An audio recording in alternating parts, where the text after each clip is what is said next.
morning, everyone, and welcome to day 14 of the Viva Supplementary EES hearings. No preliminary matters from the committee this morning. Any preliminary matters from the parties? Nope. Okay, well, today we'll be hearing from the school. We've got your submission. We've skimmed it, but you'll need to take us through it, obviously. So we'll hand over to you when you're ready. All right. Well, thank you, members of the committee. I'm glad you've got the submission. I think we filed it yesterday a few hours late, so we're sorry for that.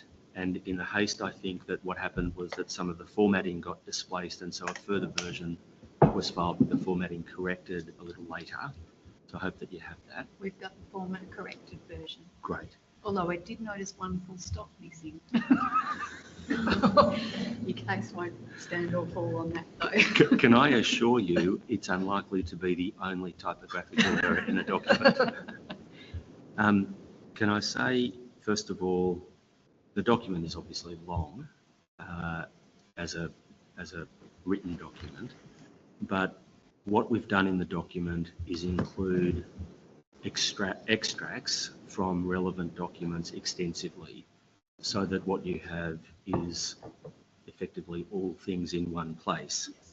If you adjust for the extracts, the document's probably about 80 or 90 pages long. I don't intend to read all of it. I intend to take it to parts and read some of it carefully and other parts not. You'll recall that the last time I appeared before you, we filed a big document like this, and then I addressed orally. And then after that, I was invited to provide written notes of what our address was. This time we won't be doing that. I'll be taking it to the document carefully and only once. Yep. We'll start at the beginning at paragraph 3. We want to say that the school's position is straightforward. Can I just pause you for one Yes. second? I'm just seeing myself very large on the screen, which I find distracting. But I'm just thinking for all of the online people, it would be nice if they could see your face as you're delivering those submissions. How do you feel about logging in to and turning your camera on? I feel apprehensive about doing that because I'm afraid that my system will ditch when I start going to documents in my... Okay, that's absolutely fine. The online Sorry, on technical matters, can I say that the foldback is giving me quite a lot of me in my ear, which is distracting.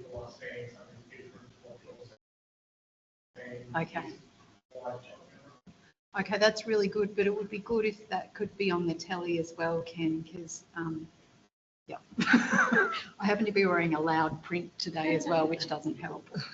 Sorry, Mr. Fernandezio. No, not at all. Let me go back to the straightforwardness of the school's position. We make no bones about it. The school, if it were asked its preference, does it want to have this big ship right next door to where it is? Its preference would be no. But engaging in this process, the school's been very conscientious to make sure that it addressed the issues. It wants to ensure that any assessment of its acceptability is rigorous, that a decision to approve it, if any, is informed by such an assessment, and that conditions on such an approval are founded in the evidence and in good management. From the school's point of view, the IAC's report in 2022 revealed that the work underpinning central elements of the environmental impact assessment were either absent, grossly deficient, or conducted in a way which gave no confidence as to the findings, leaving no real basis for the kind of assessment that you are required to undertake. Now, the school accepts that since 2022, there has been additional work and that some of the deficiencies have been addressed. It's regrettable that, notwithstanding the time though since 2022, the school's not been given a proper opportunity to thoroughly review all of the material at the level of detail that it would have preferred. And here we make some statements about this process, and this is in no way a reflection on this committee, but rather a systemic way in which cases of this type sometimes progress. The timing, and we think needs to be said out loud and in public, the timing of this hearing, the time leading up to this hearing, and the onerous timetable have contributed to a situation in which the school has been rushed to undertake the assessments. This has been coupled with delays in the provision of critical material, which on any view should have been exhibited.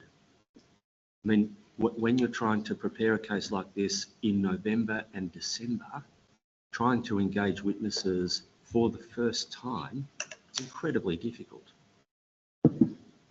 The overall timing and structure of these hearings, which have been imposed upon the committee and third parties, and we say imposed upon the committee as well, not just us, should be of concern to the committee and should be the subject of comment by the committee. The school is comparatively the most resourced contradictor for this proposal. It has been forced into responding to material which was prepared over more than a year, within the space of little over 4 weeks, and in some instances, days. Some of the hydrodynamics material was produced days before the hearing commenced. It's not known to the school how the timeframes for such hearings are set. These processes are intended to engage the community. That's what the statutory framework invites. In a proper and careful consideration of environmental effects or impacts, because at its core, this process is about protecting the environment. As one of the most resource submitters with a team like the team that I lead, the school has found it incredibly difficult to assess, marshal and respond to the SES.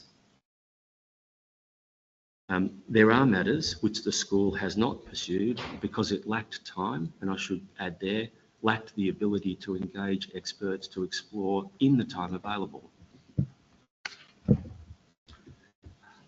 In addition to the committee's own expertise, a proper contradictor can be invaluable. Sometimes in cases like this, PPV engages council assisting to perform that role. The state hasn't funded that here. The school has undertaken that role. And the presence of a proper contradictor and its importance was demonstrated in our submission in the 2022 hearings. The complexity of the matters that you were called upon in that context to address put the committee in our submission in a very difficult position, and the school's ability to be able to bring forward evidence to assist in examining that material and bringing to light matters that needed to be considered was important. As in 2022, the school has sought to engage independent experts in the respective fields to guide its consideration of whether or not the SES has done the job that it needed to do. We make that point carefully. We have engaged independent experts in those fields. So in 2022, we engaged Dr. McCowan on the subject of hydrodynamic modelling. We made the submission then. We reiterate it now. He was the preeminent expert in that field. His assessment of the modelling efforts underpinning the EES were damning. We engaged Dr. Edmonds on the subject of marine ecology, a scientist who has developed current methods for the evaluation of marine ecology and who is engaged by agencies of the state of Victoria because of his expertise in coastal mapping and marine biology. And we engaged Mr. Tardio, an expert acoustician, who in 2022 revealed fundamental flaws in the acoustic assessment of the proposal contained in the EES and the peer review conducted of the EES, such that Viva was ultimately forced to concede its failure to properly assess background levels. Now in 2022, the school recalled Dr. Edmonds and Mr. Tardio. We couldn't recall Dr. McCowan because he's retired. The school engaged instead Dr. Gard from Queensland after an extensive search for someone of the appropriate level of expertise to undertake that review.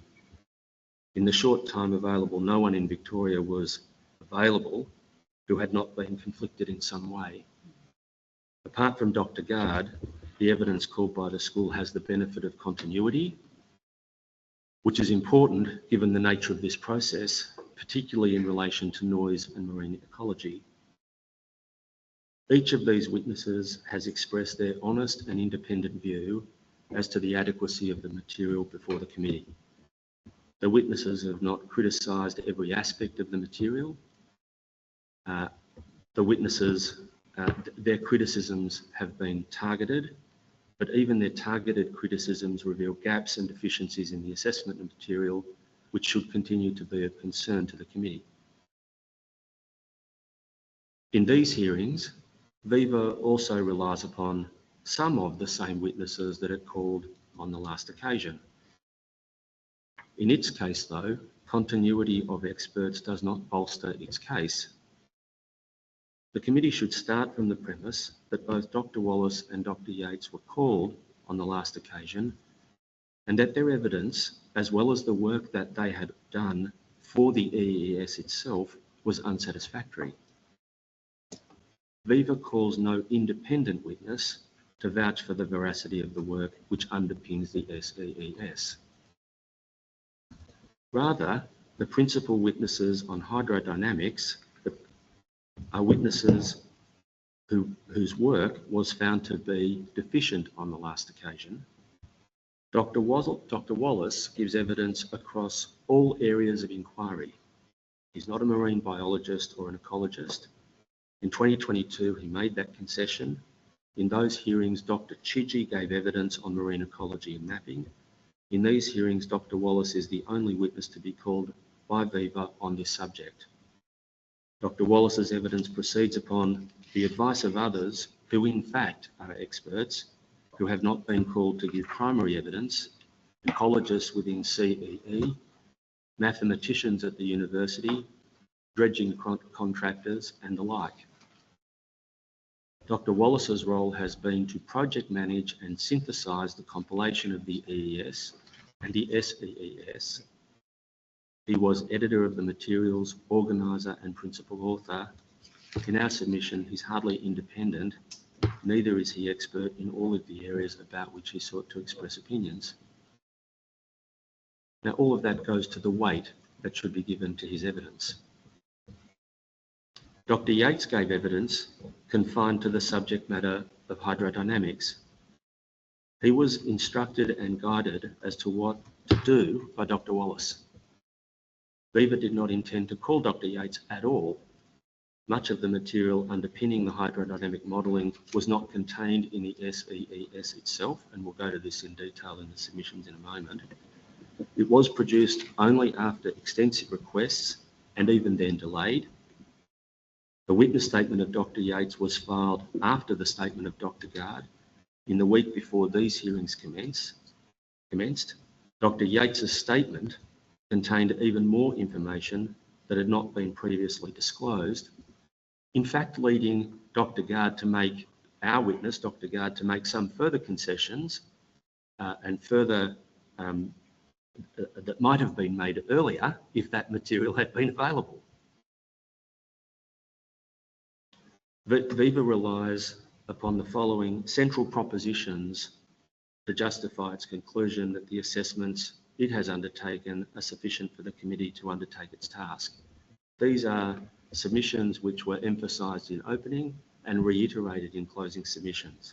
First, that the work that it has done responds directly to what was asked of it in the documents which initiated the SEES. Second, that the work was responsive to a rigorous study program devised in consultation with key agencies. And third, that the work that it has done has been the subject of extensive peer review. Of course, each of those things need to be right, because absent that, all you've got is Dr. Wallace and Dr. Yates. Dealing with each of these matters in reverse order, it's true that the work has been subject to peer review. We're going to deal with the Stantec peer review in detail at the end of the submission, but we want to make these preliminary observations. The peer review has not been the subject of evidence from the actual peer reviewers or any independent experts in these hearings. The only record of the peer review work undertaken is in writing. The authors of that commentary have not been examined in these hearings. The content of the peer reviews, taken as a whole, are sometimes confusing and in some instances contradictory. The engagements with the peer reviews have not been transparently recorded in the SEES. The only evidence adduced to resolve areas of doubt or confusion led by Viva was from Dr. Wallace, the principal author of the SEES, who seeks to explain his understanding of things, and the committee is not assisted by independent evidence which seeks to resolve any of the matters flagged by those peer reviewers. It is said that the work undertaken in the SEES responds to a detailed study program which was the outcome of a rigorous process. Now that point has been pressed a number of times. This point, both in opening and in the written closing. In its written closing, Viva said that the IAC can be satisfied as to the sufficiency and rigour of the work undertaken in respect of the SEES in accordance with the Minister's directions is established at least in part by the fact that the work was done by the proponent in response to the Minister's directions was not left solely to the proponent's discretion. The evidence given to this fact must be somewhat diminished by the concession given by Viva in its closing submissions that it was not the task of the committee to assess the validity of the study program. The school agrees that's not your task. But it also must be diminished by what is apparent from the material before the committee. As the committee observed, a copy of the final study program has not been tabled. At the point of closing submissions, has not been produced. At 16 of its written closing submissions, Viva recorded and reiterated paragraph 28 of its opening submissions, where it sets out the chronological events leading up to the finalisation of the study. I'm not going to take you to that now because I'm sure you're familiar with it. There is no record in the SEES or in any of the documents publicly available of these steps, no minutes of meetings, no exchange of correspondence. Whatever took place between Viva and the agencies is not transparently available. It is not possible to know what the position of the agencies was, what the extent of disagreement might have been, and whether it was thought that more work should be done. The only real insight into that position, into that process, is independent of Viva, is the written submission prepared by the IAU, which we've quoted at length. And we just want to draw a couple of points out that we've highlighted. It talks about who was invited to the TRG. We make a point here that Ports Victoria was one of the statutory agencies engaged at the very earliest stage. We'll come back to Ports Victoria in due course. It then goes on to say the proponent also attended the TRG meetings. The TRG is an advisory group and not a decision-making body. The supplementary EES remains the proponent's document prepared in light of that advice. And then it goes on to say DTP was of the view that the supplementary EES adequately responded to the Minister's directions and was therefore adequate for exhibition and public comment. It doesn't say anything like it's ticks off on all of the importance of the study program or anything like that. It gives it no endorsement other than to say, well, we've had our go and they've prepared the document. It's okay for for exhibition and public comment. Over to you, members of the community, with whatever resources you've got in the time frame available, or really over to you, Geelong Grammar, see how much you can do in the 4 weeks or the truncated timetable that we've got. It in no way gives a ringing endorsement of the content of the EES, and you'll find no document that does that. The IAU submission goes on to say By the time the final draft of the SEES was submitted, there were some differences of opinion between specific agencies represented on the TRG and the proponent. I mean, reading the Ports Victoria letter, that's a bit of an understatement. The technical issues included matters related to marine, environment, underwater Aboriginal cultural heritage, and amenity, noise and air quality. Agencies represented on the TRG have had the opportunity to raise any outstanding issues in their submissions, etc., etc. Now, the next point that we make is that, as the IAU submission makes clear, its view was that the content of the SEES was in the sole discretion of Viva, and that in fact there was not agreement as to what should be explored, including in relation to the marine environment, and that there were areas of disagreement about key matters. Importantly, no endorsement was given by any government agency, and the study program was especially rigorous, such that this committee should place weight on that fact in its assessment. If anything, the SEES was damned with the faint praise that in the IAU's view, it was adequate for exhibition and public comment. And we make the point that's what happened in 2022. One of the bodies consulted in this initial process was Ports Victoria. In its recent letter, document 105, it makes clear that in its view, it is unclear whether the project as exhibited can actually work, and that a considerably larger footprint might be necessary, which would expand the marine impacts in a potentially material way. Viva's approach in these hearings has been, so that's what we say about, in opening, about the rigour of the study program and what weight you can place on the assertion that it's been the product of a rigorous process. Viva's approach in these hearings has also been to describe the content of Table 1 of the Minister's directions as directions. It has treated the list contained in Table 1 as a checklist of tasks, narrowly defining the scope of the work required of it and treating it as a checklist of gaps to be ticked off. It has cross-examined the school's witnesses on the basis that the concerns expressed by them are outside the scope of what Viva was required to do having regard to that list. Viva has sought to frame the concerns of the school as unnecessary to comply with the task set by the Minister or otherwise extreme. Informed by that interpretation of Table 1, it is self-evidently clear that Viva has prepared the SEES on that basis, and axiomatically its witnesses, principally Dr. Wallace, who is the author of the SEES, have also given evidence on that basis. It's presently unclear whether in the preparation of the study program or in the TRG process or in the IAU's assessment of adequacy, this premise was universally and explicitly accepted.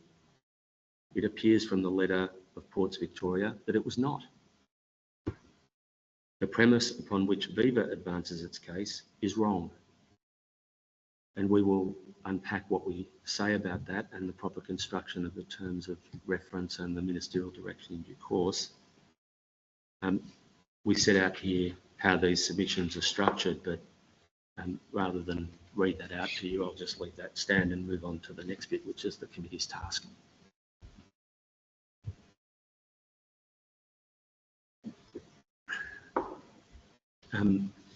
We wanted to start with this question of the task and the Minister's directions and the proper construction of them.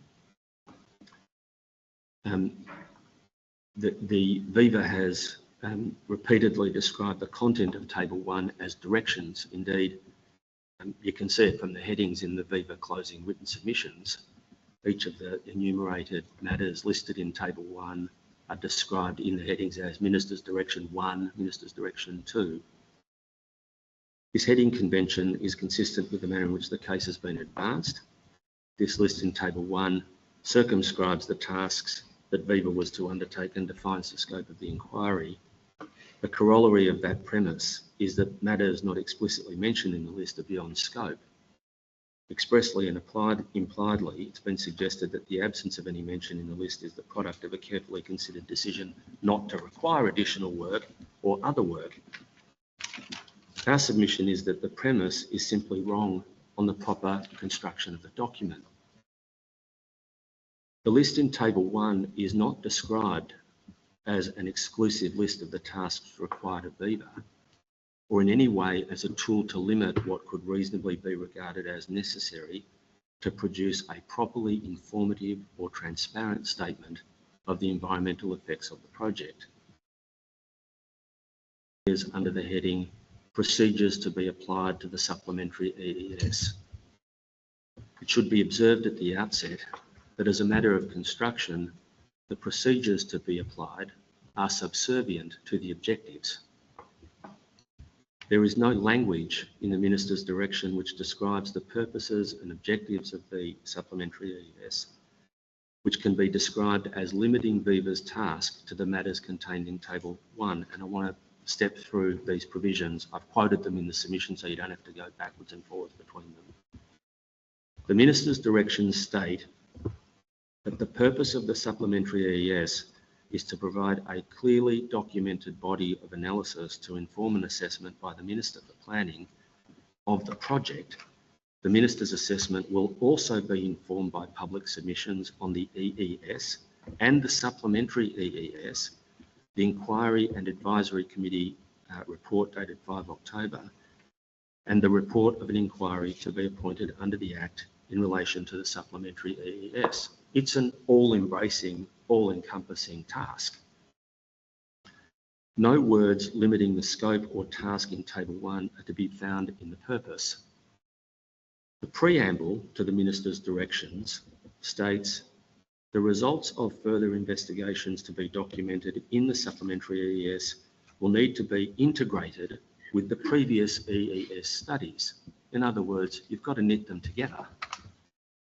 Some components of the EES, including exhibited draft approvals or applications, may also need to be updated or revised and re-exhibited with the Supplementary EES. It is Viva Energy's responsibility to investigate and document relevant matters, including those that emerge during the preparation of the Supplementary EES, including those that emerge in the preparation of the Supplementary EES. So a task that might not be on the list.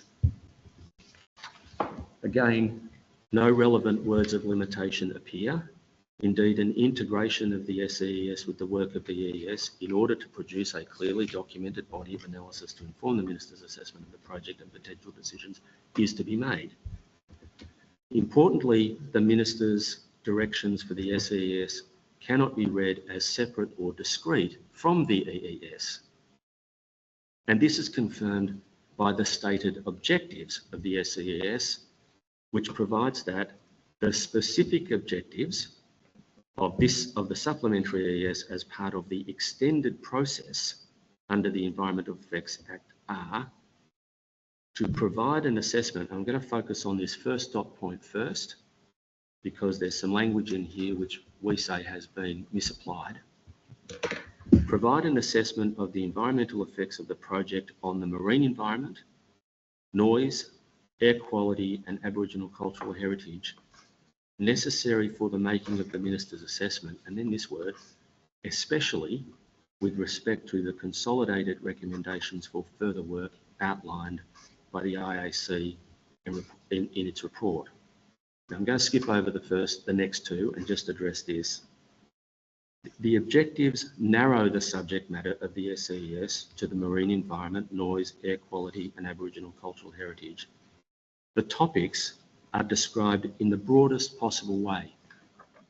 In doing so, the objective goes on to say that the assessment provided by the SEES address the consolidated recommendations for further work outlined by your report in 2022. About that passage, we want to make some observations. The IAC in 2022 made recommendations for further work. Didn't make a list. It didn't prescribe or limit the work which might be necessary to achieve a satisfactory statement of environmental effects. It made some recommendations based on the state of the evidence at that time, which was that it was not possible to make the assessment based on what it knew. The very description of the matters contained in the 2022 IAC report have that quality. The IAC made recommendations based on the available evidence at the time. It must be said that the state of evidence advanced by Viva at that time was so incomplete that the recommendations might be read as nothing more than a starting point or as a guidance for future work.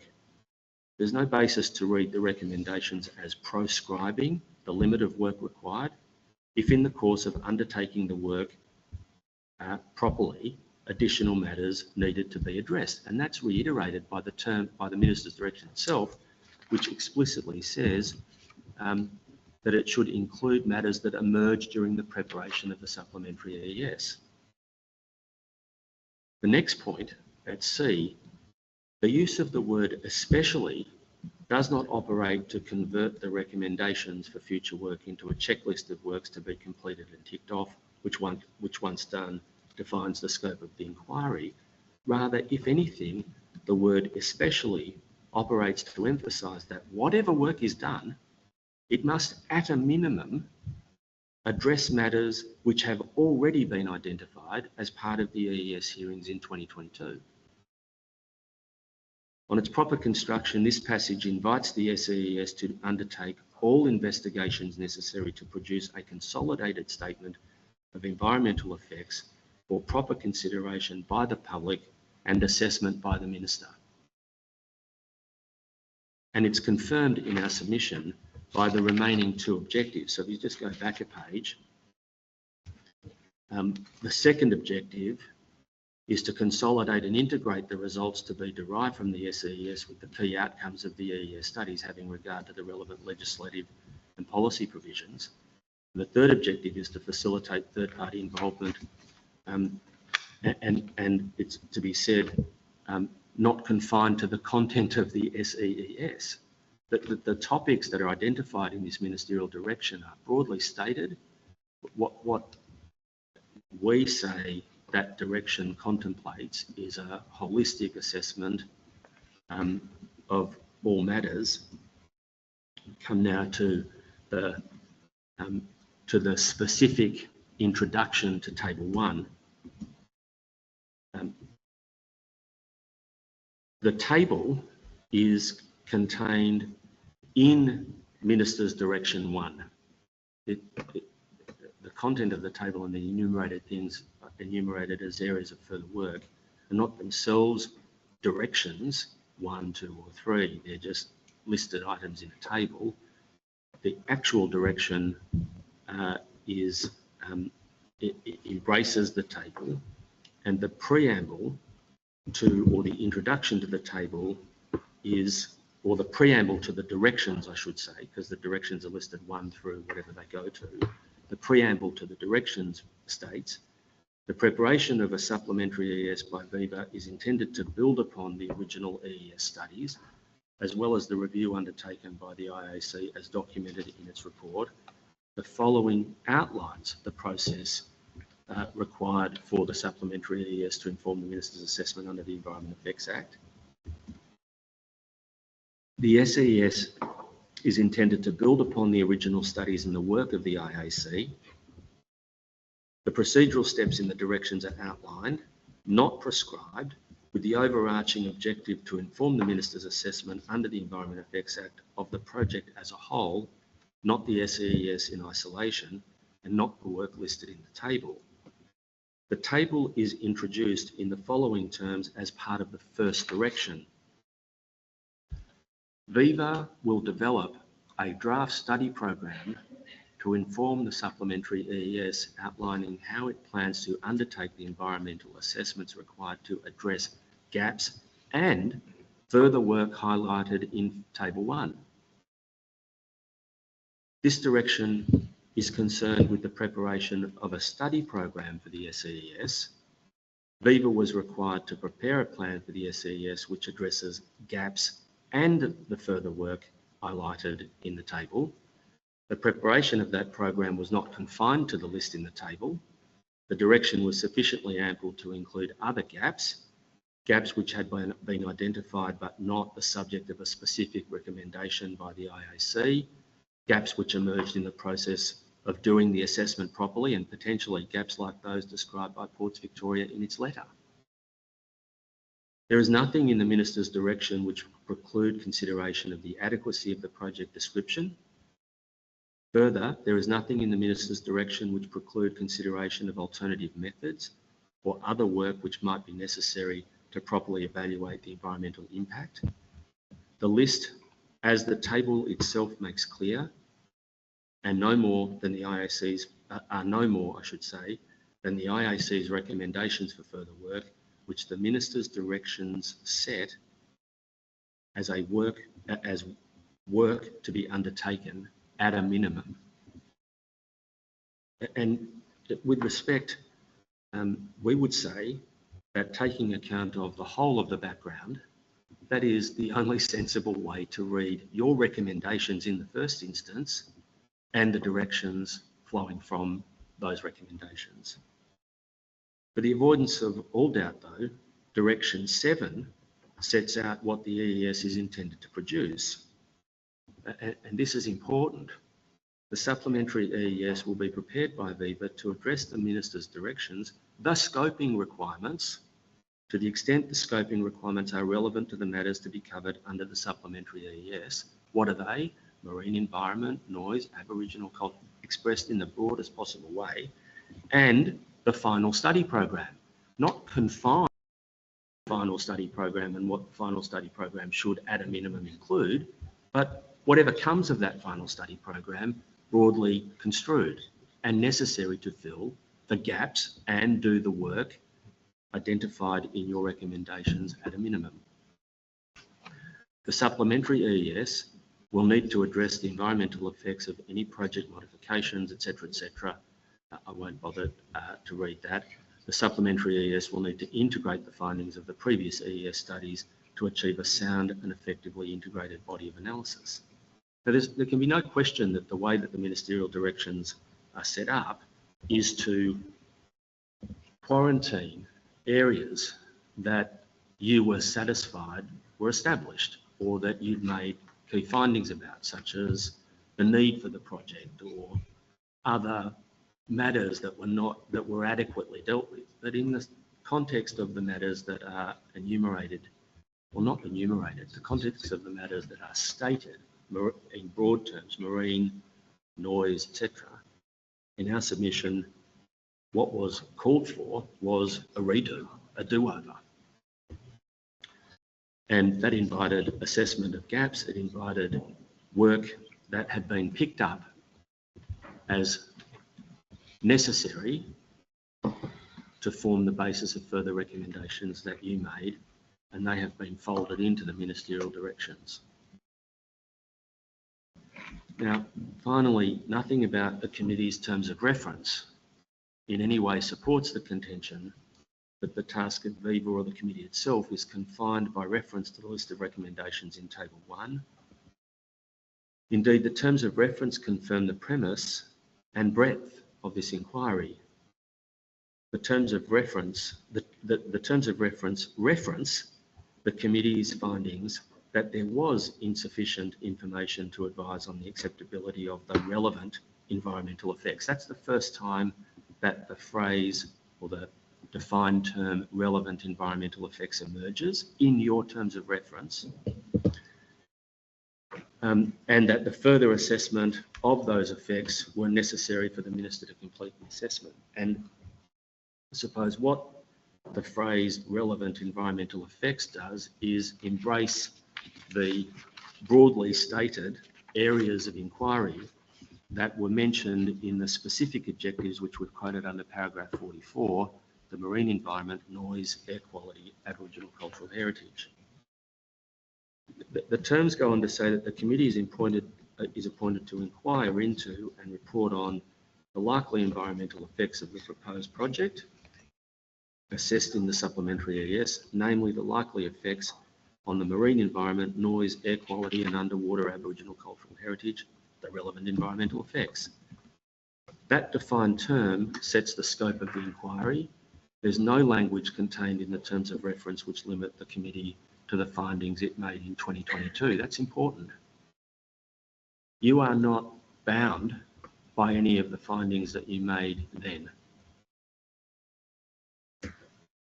No language does that. Your role is advisory. The principles of res judicata and all that stuff doesn't apply here. You are an advisory body. You've advised the first time round on the material that was available to you, and you've been asked to look at the matters again in relation to discrete areas. Nor do the terms of reference limit the committee to a consideration of whether the further work has been satisfactorily completed as specified in Table 1. At 61, we've set out what your tasks are. I'm sure you've read this a million times, but we would say in a conclusory way that the terms of reference affirm the guiding role of the Minister's directions and excluded from the committee's consideration subject matter that falls outside the relevant environmental effects, not outside the relevant references to recommended further works.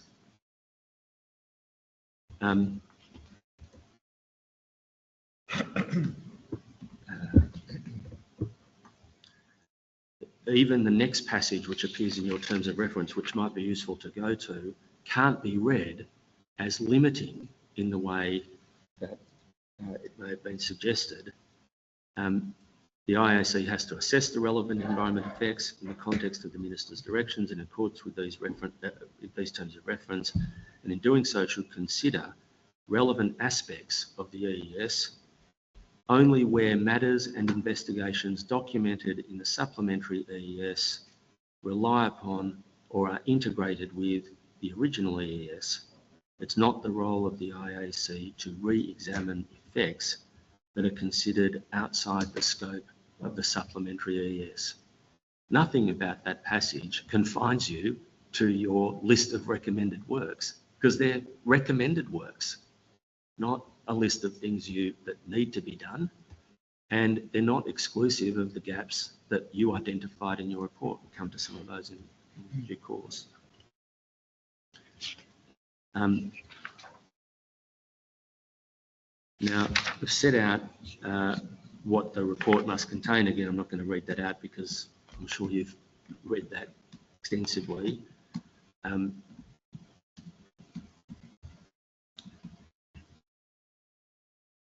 What we say at paragraph 66 is that properly construed, the committee is at large on the environmental effects of the project as they relate to impacts on the relevant environmental effects, loosely defined to include, so far as we are concerned, marine environment and noise. Now,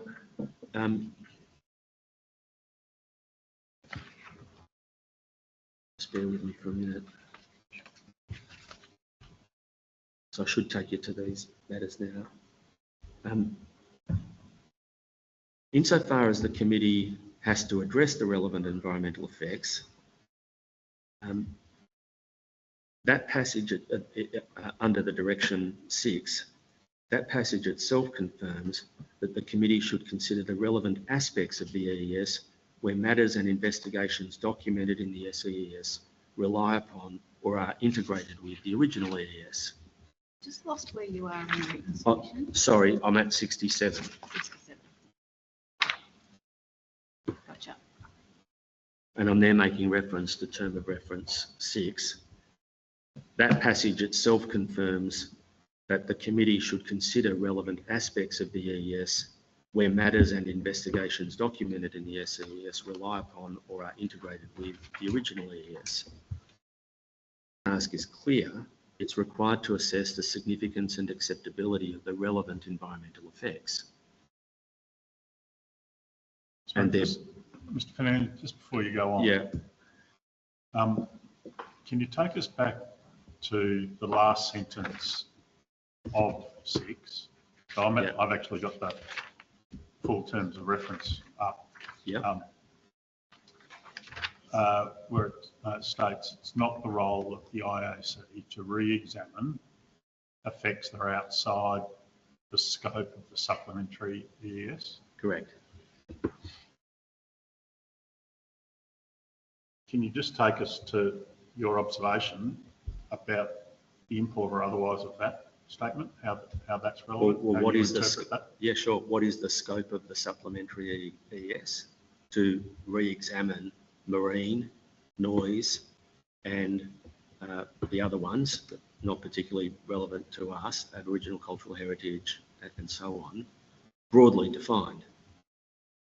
So in effect, would you agree that matters of marine safety, for instance, are or are not before us? Well, coming to that, it's a good question, because things can be relevant to two things, can't they?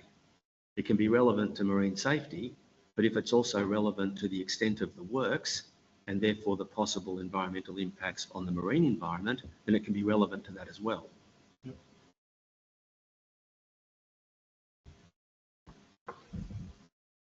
Thank you. But we're going to come to that bit in a minute. Okay. Well, when I say in a minute, using that term very loosely. Many, many minutes.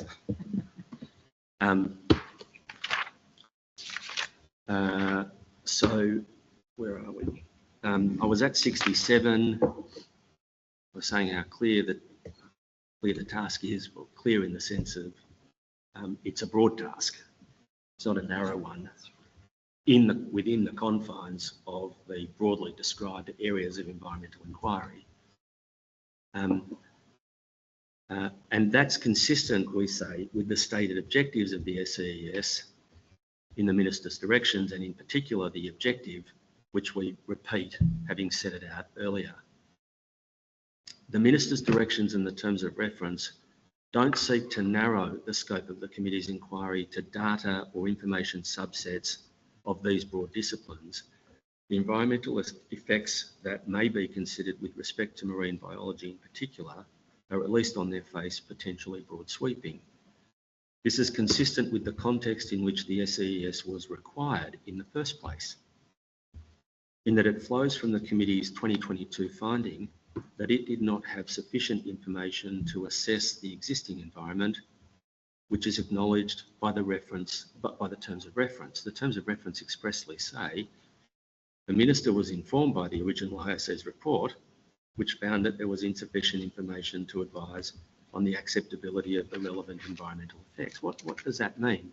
Did you really mean, and I can't tell you what you meant, but did you really mean by when you listed out the recommendations for further works, that if we're given all of this stuff, then it'll all be okay? Or did you really mean what we've got now is a dog's breakfast, and what really needs to be done is a do-over?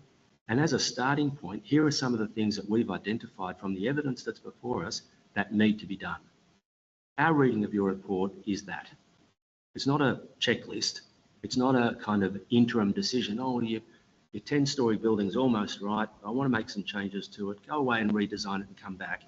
And we'll just talk about those little things. That's not what we were talking about in relation to marine environment, noise, and the other things. We were talking about fundamentally inadequate material that provided no basis upon which you could make an assessment, which on the evidence before you then led you to identify areas for further work that you recommended ought be done.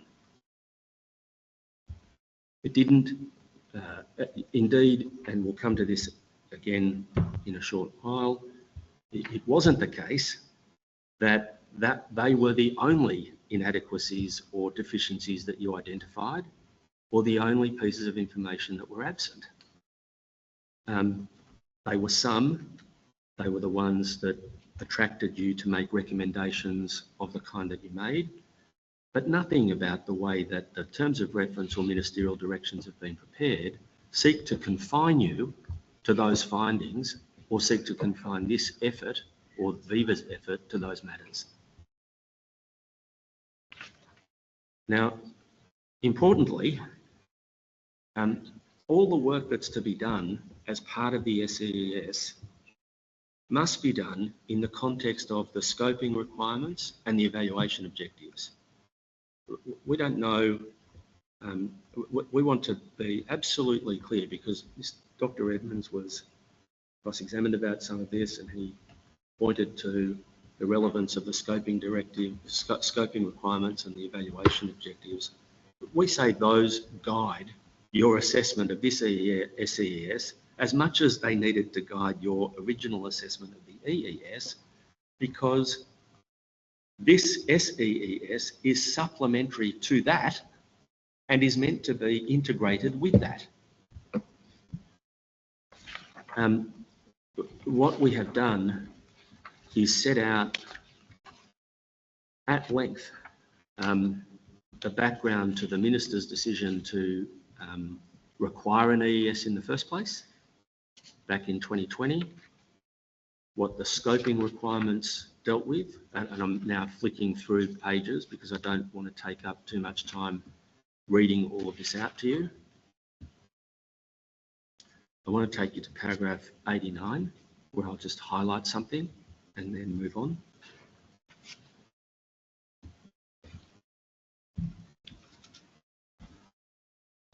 At paragraph 89, we make reference to the scoping requirements, which makes this point at the outset. Preparation of the EES should be consistent with the principles of a systems approach and a risk-based approach. The EES should put forward a sound rationale for the level of assessment and analysis undertaken for any environmental effect or combination of environmental effects.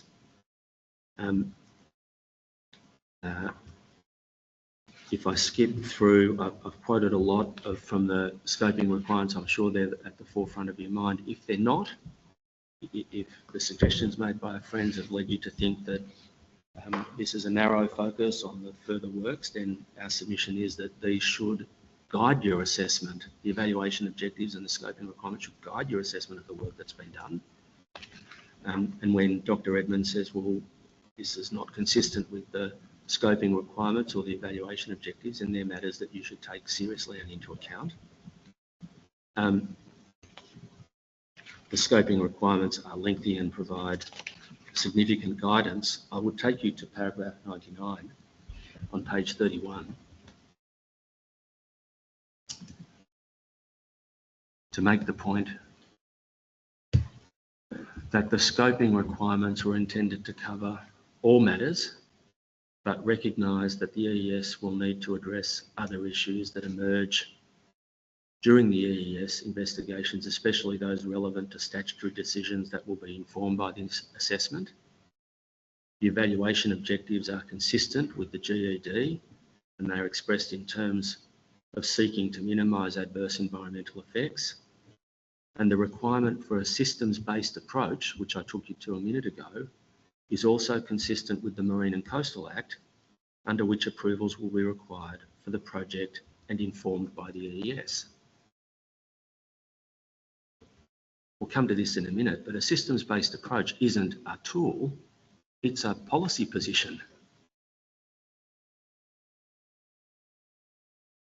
At 102, we make the point that there have been no changes to the scoping requirements against which the EES, taken as a whole and to be integrated with the work of the SEES, is to be assessed by the Minister.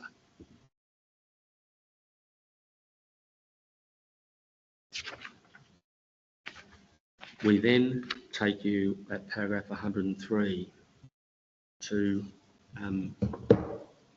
aspects of the report prepared by the committee on the 5th of October 2022.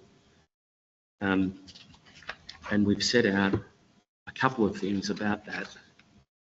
The committee relevantly found that the ecosystem-based approach to assessment of marine impacts was preferred.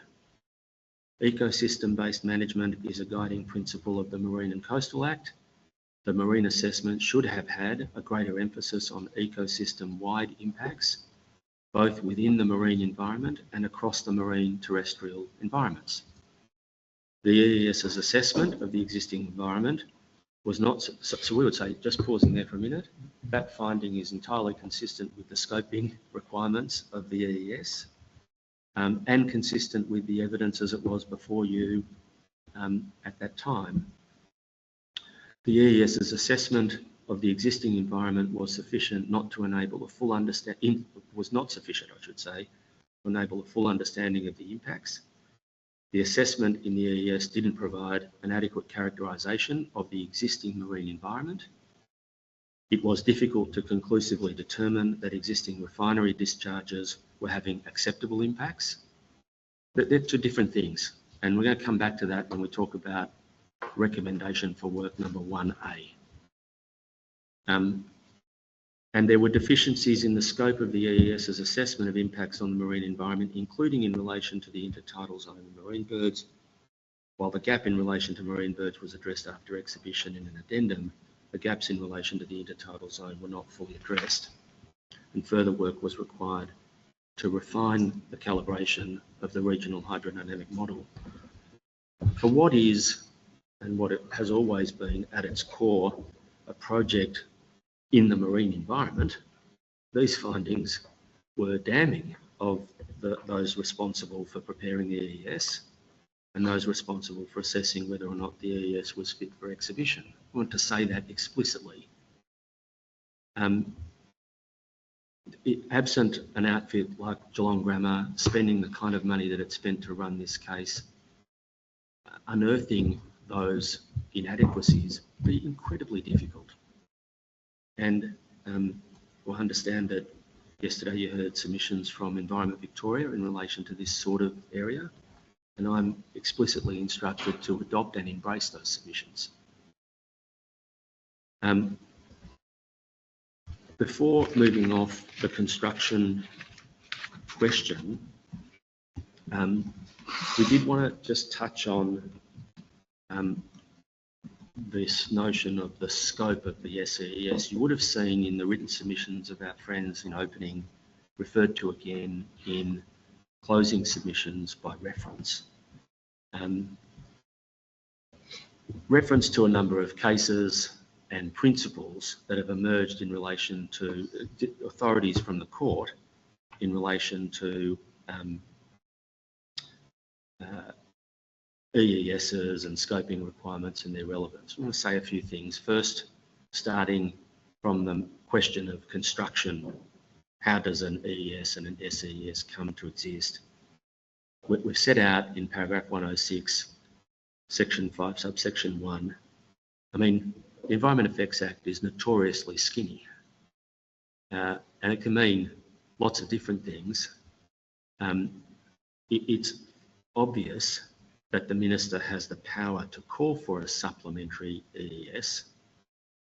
The meaning of supplementary has to be given its natural and ordinary meaning because it's not defined, but it derives its meaning from context. Supplementary to what, and supplementary in what way? So it might be we have an additional area of inquiry that's narrow, need a bit of material, that could be supplementary. It might be that we've missed a whole area of inquiry and the EES needs to be supplemented. The work that has been done needs to be added to in a significant way. What that will mean depends upon context. That's the first thing we think we should say. Second is that the EE Act doesn't specify requirements or standards for the preparation and assessment of environment effect statements. What it does is it empowers the Minister to create guidelines for their preparation, and that's what they are. They're guidelines. They can be applied stringently or loosely depending on the circumstances. But there's no statutory requirement to comply with those guidelines in a strict way. What the guidelines do, writing documents issued by the Minister do, is set what the process is. And those documents include the directions, the terms of reference, and the scoping requirements. These are the primary documents that inform the assessment framework. They are tailored to the SEES, consistent with the flexibility endemic in the EES process and supported by the ministerial guidelines. There's no magic about that. Our learned friends have referred to a number of... Well, my face feels like it's burning. I think we've got one of our online submitters who's watching but has not muted yourself. If everyone who's watching online could just make sure you're muted, please. Thank you.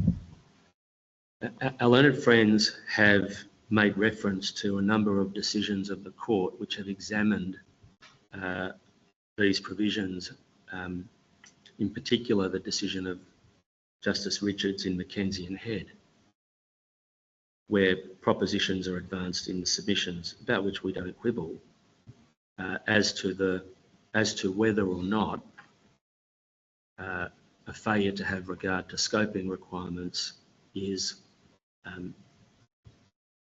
effectively legal error. But we want to just make something clear about those cases. They have to be read in their context. They are concerned with whether or not the minister makes legal error by failing to have regard to a mandatory relevant consideration in the Pico Walls End sense. Those cases... Sorry, I missed that. Can you go again? Yeah. Those cases are concerned with whether the minister makes a legal error by failing to have regard to a mandatory relevant consideration. And what they say is, of course, well, there's nothing in the Act which renders scoping requirements, for example, just to take one example, a mandatory relevant consideration. When the minister comes to make the assessment under the EE Act, the minister will not make legal error in a Pico Walls End sense by failing to have regard to the scoping requirements. We don't quibble with that. But it's got nothing to do with your task. Your task, set by the statute, the statutory documents here, direct you to have regard to the scoping requirements, direct you to have regard to the evaluation objectives in providing your advice to the minister. Your statutory task is to provide advice under the Planning and Environment Act and advice under the and to prepare a report under the EE Act. And what your statutory task is set by those statutory instruments. It's a wholly different thing whether the minister wants to ignore you when the minister comes to make the decision. So we say all of those cases don't really take the matter very far at all. The proper construction of the instruments before you is as we have set it out.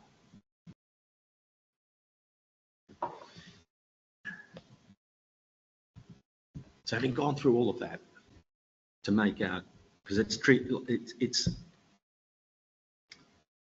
the documents need to be worked through so that you can understand how we put it. We wanted to make some general principles, wanted to make some submissions about general principles in relation to your task, and we do that from paragraph 112. According to the terms of reference, the committee is to assess and report upon the significance and acceptability of the relevant environmental effects by reference to policy, legislation, best practice and principles of and objectives of ecologically sustainable development. These confirm that the content of the scoping, confirm the content of the scoping requirements and evaluation objectives. There are two aspects of this requirement that warrant comment. Assessment of the environmental effects by reference to legislation and policy can be as straightforward as applying regulations such as a noise standard, but at the other end of the spectrum, assessment by reference to policy and legislation which involves qualitative consideration of competing objectives is more nuanced and often depends upon the relative weight given to competing factors. And second, the requirement to assess the significance and acceptability of effects having regard to best practice and principles of ecologically sustainable development supports the need for a methodological approach that is not just adequate or tolerable. It's axiomatic, we say, that the utility of any assessment will be a product of the quality of the data and the method of its collection and interpretation. The way in which data is gathered informs its reliability, there is a sound rationale for seeking to ensure that the assessment relies on best practice methodology and best available evidence, which is not necessarily the available evidence. The methods should be repeatable and transparently documented to ensure that they can be checked. That approach is at its core good science. It follows that old and outdated data or incomplete data survey work is not appropriate. Where mathematics is used as a substitute for measurements, which could have been taken in the field, the committee is entitled to find that the SEES falls short. This is because it is insufficient or does not positively demonstrate the significance and acceptability of environmental effects. And because Just it goes... on that, Yeah. on the substitution of maths or algorithms for measurements. Yeah. What should guide the decision about when that's appropriate and when that's not? Is there an element of, because the scoping requirements also call for a risk-based approach, and the effort that you put into the surveying and the assessment has to reflect the significance of the impact. So what would be the guiding principle about when it's appropriate to go out and measure and when it's appropriate to rely on maths, as an example? So I don't want to dip into the evidence yet because I'm going to come to that, but let's say there has to be, doesn't there? There's no fixed rule. It's context-based. It's influenced by the sensitivity of the issue that you're dealing with. It's influenced by what data your mathematics is based on, how old it is, where it was gathered. It's influenced by how easy it is to actually do the measurements. There are a whole range of factors. And we would say, just one example is the ambient solids being assumed to be 1.8 across the whole of the model field. I mean, that's just like, why would you do that? Why would you do it again after it was criticised trenchantly the last time? So, I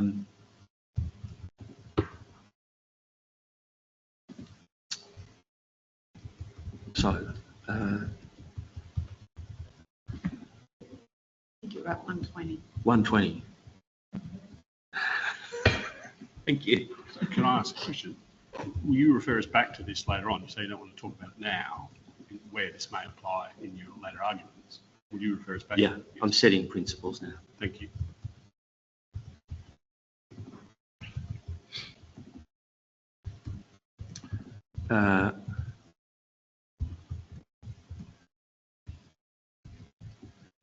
And I probably should say another factor relevant is how it might interrelate with other things, how that kind of calculation might interrelate with other things that are also going on.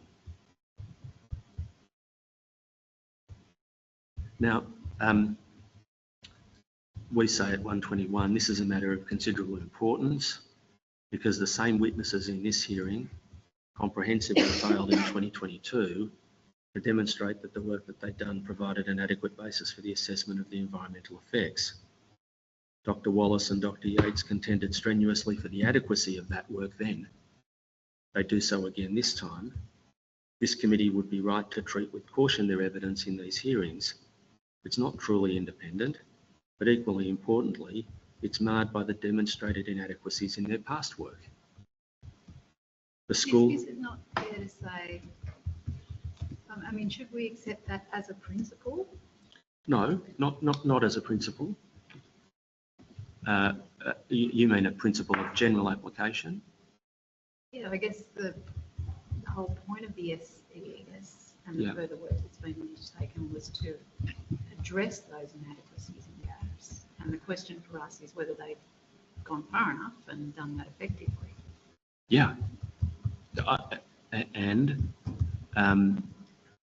All I seek to say here is that what weight you give their evidence in these hearings cannot disregard how strenuously they supported the work that they did the last time, which was found to be inadequate. And we go on to make some observations about these witnesses, and in particular Dr. Wallace, and his willingness to extend beyond his area of expertise, being the only person called by Viva here. The person who wrote it, the person who did the work the last time, the person who comes before you this time, not truly an expert in all of the areas about which he purported to give evidence. These are all factors that go not to the science questions, not to whether or not he might be right, but to the fact that when you've got to compare which witnesses evidence should be given more weight in a quasi-curial process like this, they're relevant to the way you should assess them. That's all.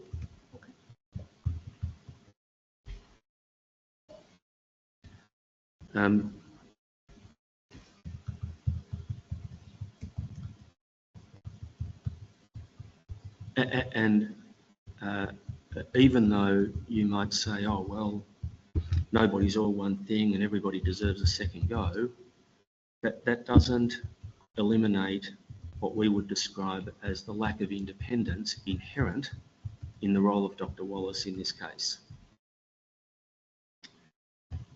The school has shown, on the other hand, a readiness to expend the resources to use independent experts to check the work of Viva. The experts have not pressed certain points after having had a proper opportunity to reflect on matters. Dr. Edmonds, Dr. Gard and Mr. Tardio have each identified substantial methodological deficiencies. Some of these could have been rectified by properly recording the data and relevant scientific methodology, including any qualification factors. Some of these deficiencies can probably still be rectified, notwithstanding some of the criticisms of the school's witnesses, the school's experts have been fair and balanced in identifying such matters. The criticisms of the school's witnesses we wanted to deal with in a general way amount to no more or less than making concessions later than they could have been made. That kind of criticism is unfair having regard to the timelines which the school and its witnesses have been subject to in preparing for the hearing. So, for example, Dr. Gard made concessions in the conclave after Dr. Yates put in a report and they had the opportunity to have a conclave about material that was provided, not in the EES, not in technical note, whatever it was, but in the conclave, and those late concessions are not inappropriate. It's not inappropriate for a witness to reflect on matters and ultimately confirm in evidence that they're concessions that should be properly made. It's true that in some respects the school's witnesses might have made some concessions sooner, given more time to reflect on the relative importance of some matters. We would say no inference could be drawn which is adverse to those witnesses on that basis, and that they were witnesses of expertise and candour. The situation of the school's witnesses is to be compared with the witnesses called by Viva, who have had the better part of 2 years to prepare material in a transparent and easily digestible form for the community to consider and to meet the scoping requirements, evaluation objectives and ministerial directions, but who were still providing additional information in the days before the hearing and even after it commenced. Having made those initial remarks, I want to go on now to the other matters. I'm at 11:15. Break now. Happy to break now. Okay. We'll resume at 11:40. Thank you.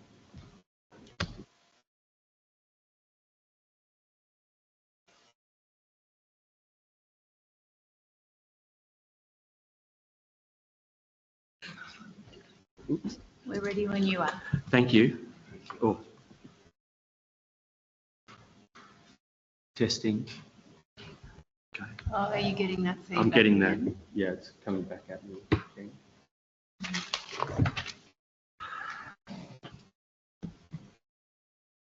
Have another go. Hello, Ken, press the button Ken. there. I think that's okay. Okay. We were going to go now to noise. And it's fair to say, by way of opening on this subject, that a lot of the issues that had been identified as very, we would say, serious inadequacies of the noise assessment the last time have now been explored. And Mr. Tardio takes no issue with that. What we're really concerned with, what the school's really concerned with, is the ongoing situation. What we've tried to do in our written submissions is set out in narrative form how we come to be here on the question of noise. We would say that from paragraph 128, despite evidence and then initial legal arguments to the contrary in 2022, the proponent was ultimately emphatic in its agreement that cumulative noise impacts would need to be addressed as part of the EES mitigation measures, and assurances that compliance could be readily achieved. And we've quoted in our written submission extracts from those submissions where those assurances were given. I'm not going to read them out, they're there for you. We've emphasised elements of it. The proponent's closing submission lamented the failure of the EES to identify excessive noise emissions from the refinery and assured the committee that it had commenced assessment with a view to implementing appropriate mitigation measures, and there we've set out another passage from that submission.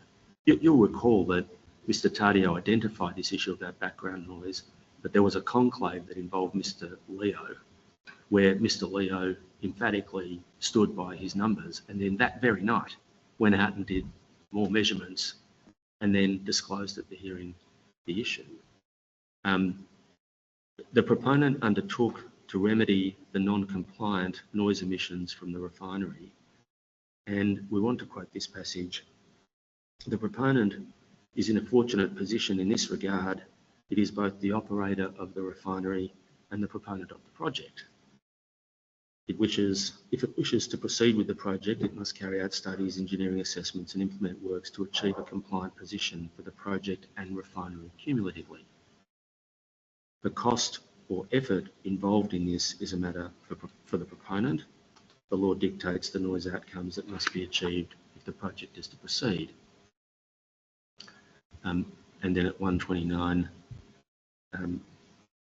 in the present case, the most efficient and practical way forward is for the proponent, will be to address the refinery and project noise together, and that is what it intends to do. It's fair to say that the school left that hearing thinking, well, if they're going to proceed, then this is going to happen. And of course, in the course of time since then, the school has facilitated Viva taking measurements on the school land over an extensive period of time. It's now abundantly clear that the cumulative noise impacts will exceed the applicable limits by resident excessive noise from the refinery. The evidence of Mr. Evans is that noise limits for the school, well, I'm not going to read those out, you know what they are, and you've heard the evidence about them. At 138, it's in this context that Viva has abandoned its commitment to mitigation measures that address cumulative noise as part of this approvals process. It now proposes changes to the mitigation measures recommended by the committee so as to remove the requirement to comply with cumulative noise measures altogether. It urges the committee to accept the proposition that provided the project does not contribute to the exceedances, then the effects upon the environment must be regarded as acceptable. The imposition of conditions and mitigation measures specifying that noise from industry is not to exceed cumulative noise limits is a common requirement in relation to industrial and commercial noise emissions. The 2022 agreed mitigation measures, that is put forward by Viva, illustrate the types of conditions or requirements commonly applied. Mr. Tardio's evidence was that bad operators are not usually permitted to expand or increase their industrial activities until such time as they rectify poor practices. This approach is consistent with sound policy, sound public policy, and environmental practice, precisely because it minimises the risk of harm to the environment and local community by reason of unreasonable and excessive emissions to the environment. In our submission, Viva should not be permitted to effectively expand the footprint of its industrial activity in circumstances where it continues to breach its legal obligations. In this case, approval is sought for works that are controlled by Viva and which are physically and functionally integrated with an industrial facility that is also owned and controlled by Viva. The project is, in real terms, an expansion of the existing industrial activity. Indeed, it cannot operate unless in conjunction with the refinery. The project will introduce new noise sources both within and outside the existing refinery operations site. Any suggestion that as a matter of principle it would be unfair or inappropriate to consider the refinery operations because they operate in complete isolation from the project lacks merit and defies the reality on the ground. The proponent has made much of its integration with the refinery when it benefits its case. In respect of water treatment and discharges, for example, it says, well, we've got this refinery here, we're sucking water out, and we're making emissions, and that existing condition sets the ambient conditions for why you can say that the existing conditions are okay. Can't have it both ways. It's also inappropriate to argue that the project is not the issue. It will be an issue in terms of complicating compliance, given it will make the assessment of compliance and the identification of noise sources across the area much more difficult. In all of the circumstances, the fact that the project will not contribute to the current breach of noise limits is oversimplistic and fails to appreciate just how problematic and complex the noise environment will become. So too is the proposed deferral of compliance to the EPA's enforcement mechanisms when, in our submission, there's an opportunity now to impose conditions to resolve the issue, and the EPA has expressly sought the committee's advice on the conditions it should impose on the development licence that applies to the FSOU.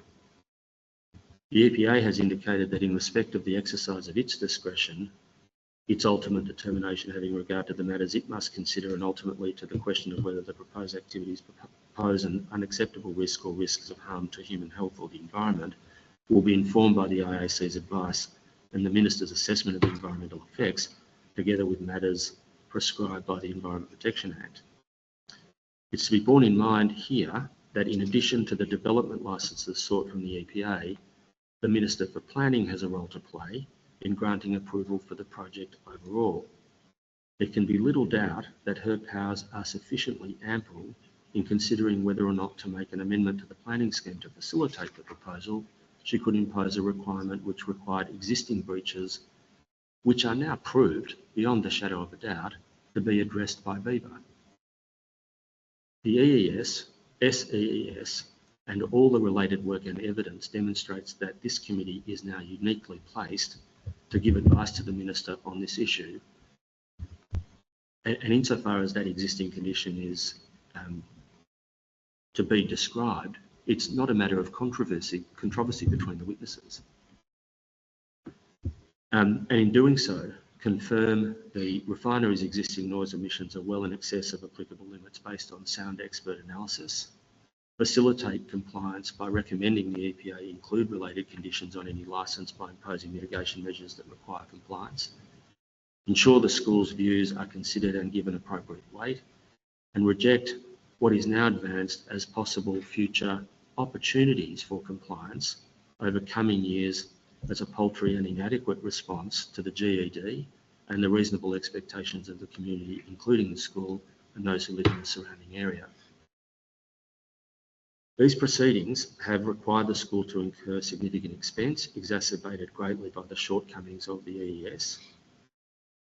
It may well have been the case that no evidence needed to be called in relation to noise in this proceeding, and the EES, had the EES been properly prepared. Rather, the evidence called in respect of the EES had the effect of hiding what was an obvious and substantial breach of the applicable noise limits.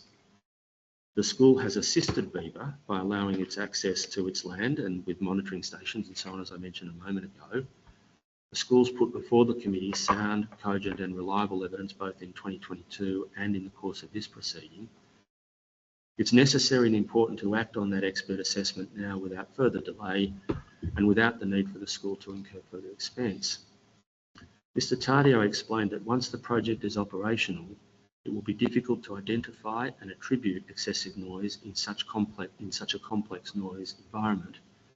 The evidence is now clear, fresh and reliable. The time for addressing the issue is now. It would be unfair in our submission and inappropriate for the committee to defer compliance to some later stage in the knowledge that the refinery is exceeding applicable noise limits and has been for years. In these circumstances, the test should be whether the project contributes to the exceedance. It should not be whether the project contributes to the exceedance, but whether Viva can operate lawfully. To this extent, it's informative to observe Viva stepping away from the application of the project noise criteria, 10 dB below the noise limit set by Part 5.3, Division 2 of the EP regs, as an enforceable limit, preferring to characterise it as a design criteria. There's no basis for the committee to accept Viva's submission that it's appropriate to assume ongoing improvement over time with respect to noise compliance. We will come to this, but you'll recall on the last occasion that right at the end of the case, you were given a number of assurances by both Viva and its witness that the existing non-compliances were easy to fix. An article was produced, they knew what the problem was, that it could easily be addressed. What time has proved is that that's not true.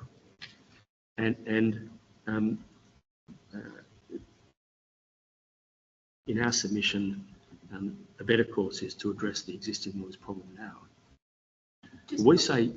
Sorry. I've just got a question for you before you move on to the power to impose conditions. Should we go now? If you do, yeah. Okay. Yeah. You may be going to come to this, but I've got two questions for you. You're saying essentially we should recommend a condition on a project approval that they get their existing refinery noise into compliance before they're permitted to add a new noise source. You mentioned the planning scheme amendment, a condition on that. Are you suggesting that the planning scheme amendment is the more appropriate place to do that rather than the development licence? We say you can do both. We say if you were to compare the options, we would say there's considerably less argument about the avenue if you were to choose the planning scheme amendment process. I mean, you've only got to think about cases like 271 William Street and the ability to impose conditions that are directed to the public purpose for which the Act exists, that facilitated the slicing off of a corner of a building on a city street to make way for pedestrians at the intersection. There's no question in our submission that you would have that the Minister would be able to say, I'll give you the planning scheme amendment, but a precondition on that approval would be that these existing non-compliances need to be brought into accordance with current regulation. But we also think that there's a good argument to be made that such a condition is also available in the context of the approval of the development licences. Okay, that was question one. The second question is, I understand the principle that you're talking about, get your house in order before you start making more noise, if I can reduce it to very lay terms. I'm happy for that. Is there any regulatory guidance or like EPA publication or anything in the regulations that you can actually point us to that supports saying when assessing a new project, and I accept what you say about it being integrated with the existing refinery, but if you put that to one side for the moment, is there anything in the regulatory framework that says we can apply a condition that relates to an existing operation on an approval for a new project? Can I point? No, I can't point to a particular guideline. I point to the statutory framework, which I say is ample enough to be able to support such a condition. And I'm about to do that. Okay. My question was around our ability to regulate. We're not regulators, is my understanding. No, you're not. And the EPA are regulators of the Environment Protection Act and regulations. Correct. So what is to stop the school tomorrow last week going to the EPA and saying there is a breach of the regulations and having that breach dealt with under those existing powers?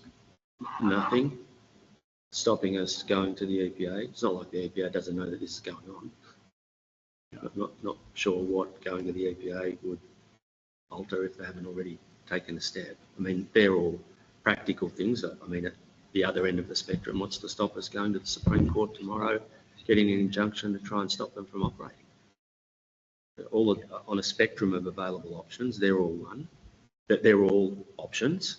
I suppose the way we put it is this.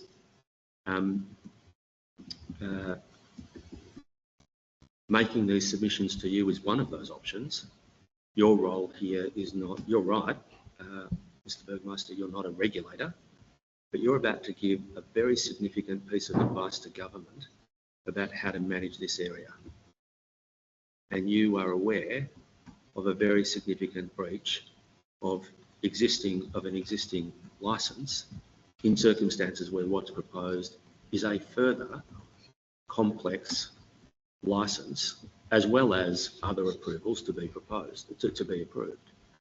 And we would say the connections or nexuses, if that's the correct plural, between what is proposed and that existing operation are sufficient, certainly in the context of the Planning and Environment Act and the Planning Scheme Amendment, but equally, or not, perhaps not equally, it will be, I'm sure it will be more litigious in the context of the development licence, but we wanted to put forward a basis upon which we say you could, and the EPA could, include a condition here, a condition precedent.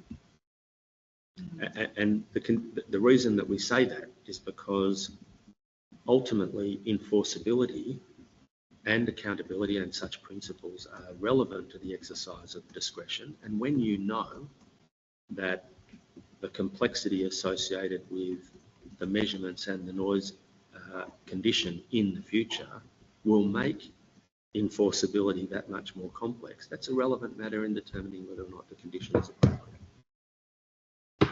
in the context of the Environment Protection Act. And the fact that, like, coming back to first principles and what is the purpose of this legislation, what is the purpose of regulating noise from industry, commercial K premises, it's to protect human health. Protect the environment. Protect the environment. Yep.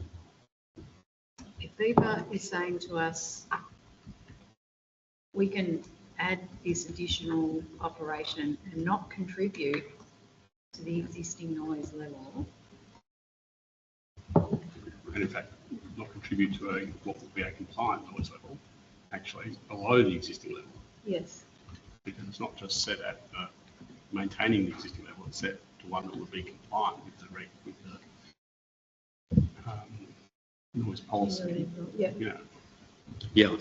What our submission is that would be permitting the existing of a significant industrial facility to obtain the advantage of an approval in circumstances where its existing operations are obviously not compliant.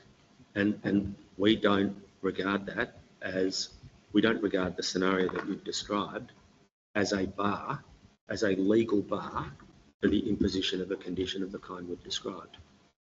It's a question of merit, not a question of power.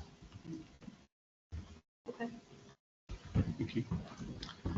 And with that, I mean, I'm happy to read through all this, but in that exchange, we have pretty much covered the next 5 or 6 pages of the submission where we set out the different provisions of the power to impose conditions and so on.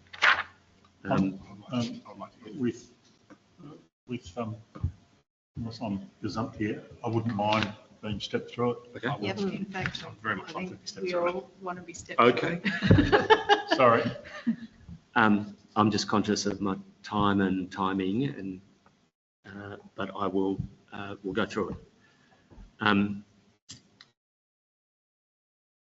We've said at 167 that the school submits that the EPA. So these submissions are addressed only to the other pathway, not to the planning submission, the planning scheme amendment pathway. The school submits that the EPA has power to impose conditions which would ensure the existing refinery is brought into compliance. We say there such an approach is consistent with the principles of environment protection. The proponent shouldn't be permitted to substantially increase its industrial activity and environmental impacts in circumstances where it's operating unlawfully. Sorry, you're saying this is the second path? This is not the planning scheme amendment path. This is in the context of the Environment Protection Act only. Yes. In relation to the development line. Correct. In relation to a possible future development line. Correct. And sorry, just to step back a step. Yep. Of these two paths, are you suggesting that we do both, or one, or the other? What we would say is you should say, because your role is to advise, Yes. you should say, this is a problem and it should be fixed. Here are 2 possible ways it can be fixed. Would I be too bold to suggest that at least in this second way you're suggesting to us, the development licence, it still comes under the EPA? Correct. The planning scheme amendment obviously is for the Minister for Planning. Yeah. But this second pathway, which we've said is also available to you, is for the EPA and for the EPA to consider. I mean, it's more or less come along to these hearings and said, well, we've got a statutory discretion to exercise in the future. We don't want to fetter our discretion. You're really doing no more than advising them. You might do no more than advise of the submissions we've made about that. And the tone of the submissions that have been made against us, that what I'm about to say will be controversial. There will be argument about it. That's not to say that that's not to say that we're wrong. I mean, the way we look at the Environment Protection Act is it's an act intended to protect the environment. It's not an act intended to facilitate walking past obvious breaches of existing standards and conditions. Yes, there are mechanisms for enforcement, but they're not the only way that protection of the environment can be achieved. So if I'm an operator of an existing facility and I want to change my development licence or expand my activities, all those things are up for grabs. This is not a case where we're talking about some other industrial operator elsewhere.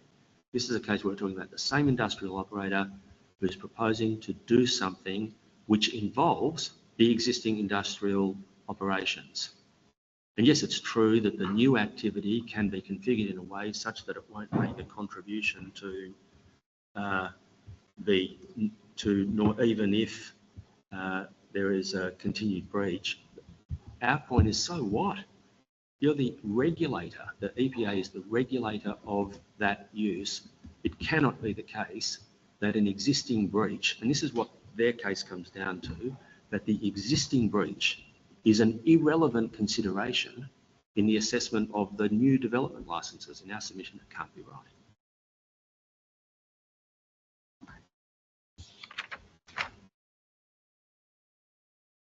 You sure you want me to read it all out? Yeah. You're at 168, I believe. All right, okay. Such an approach is, I think I said consistent with policy. The project is physically and functionally integrated with the refinery such that there is a clear and sufficient nexus that justifies the imposition of conditions upon the operations of the refinery if the project is to be approved. Whilst the project is unlikely to contribute to excessive noise in practical terms, it will, in circumstances in which excessive refinery noise persists, obfuscate the noise environment and make enforcement by the EPA and or the school much more difficult. This is important, right? Because you're not being given any time frame for when the noise at the refinery will be fixed. You're not being given any plan for how it will be fixed. You're being told, well, we're going to do this. We'll get around to it. We're really working hard on it. But it's not really more than that. There's no guarantee and this is important, no guarantee that it will be fixed before the operations of the facility, the new facility, start. And when that happens, it will be a mashup. It will be a very difficult exercise. And who will be put to the proof of all of that? We will. That's not protecting the environment. Not in our submission. 169, the operation of the project and the refinery's receipt and reuse of water discharges comprise prescribed permission activities pursuant to Schedule 1 of the EP regs. Consequently, development licences are required. The power to impose conditions on a development licence is wide, and we've set out there the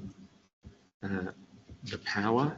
Section 69 sets out the matters that the EPA must consider when determining whether or not to issue a development licence.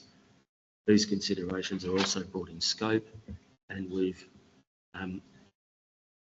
when determining whether or not to issue a development licence, the authority must take into account, and there are the range of matters that are required in Section 69. And they include the principles of environment protection, the best available techniques and technologies, so on. And then you've also got the GED, which is at 173, which applies both in the enforcement context and in the assessment of the current application. And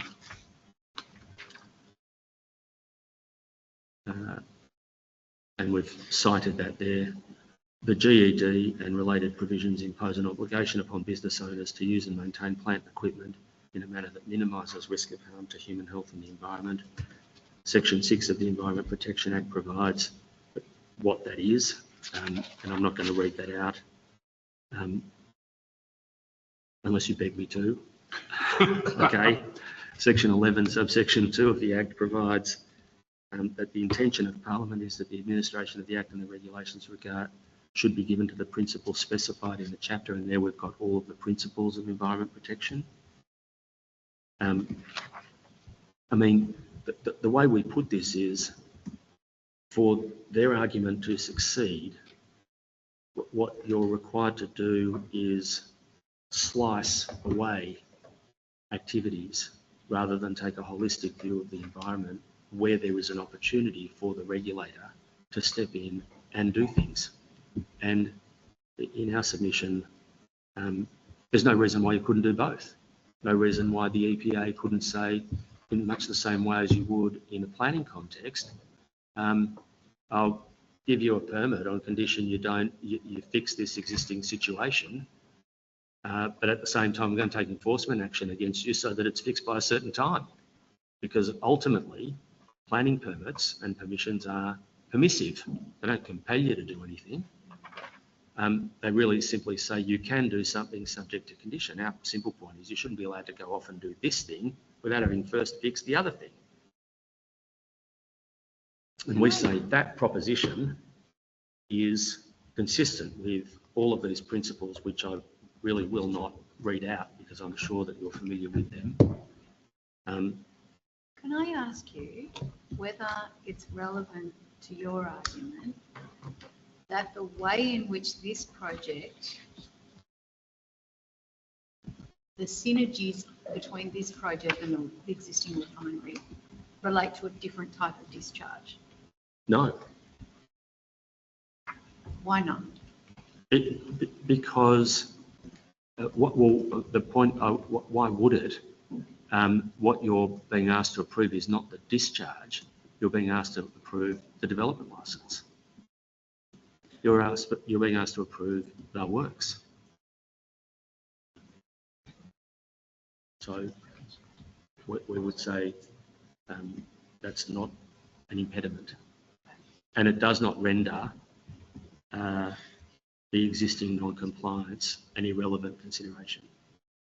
Oh, no, I wouldn't be suggesting that, but just, you have linked the two, you've sort of submitted to us that this project is integrated, Oh, so you know, in an operational sense with the refinery, and that's relevant to the question of whether it's appropriate to apply a condition on the Yes. approvals for the project to get Yes. the refinery. of course, it's the case that the proposal also emits noise, and it's proposing to emit noise at a low level relative to the limits, but compliance with that level is a factor relevant to the exercise of discretion. The ability to comply with it and the complexity associated with compliance is a factor relevant to that discretion.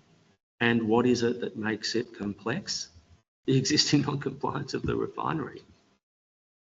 It's not hard to link the discharges, even in the way that you frame the question to me, Member Carlisle, as relevant, cogently relevant, factually.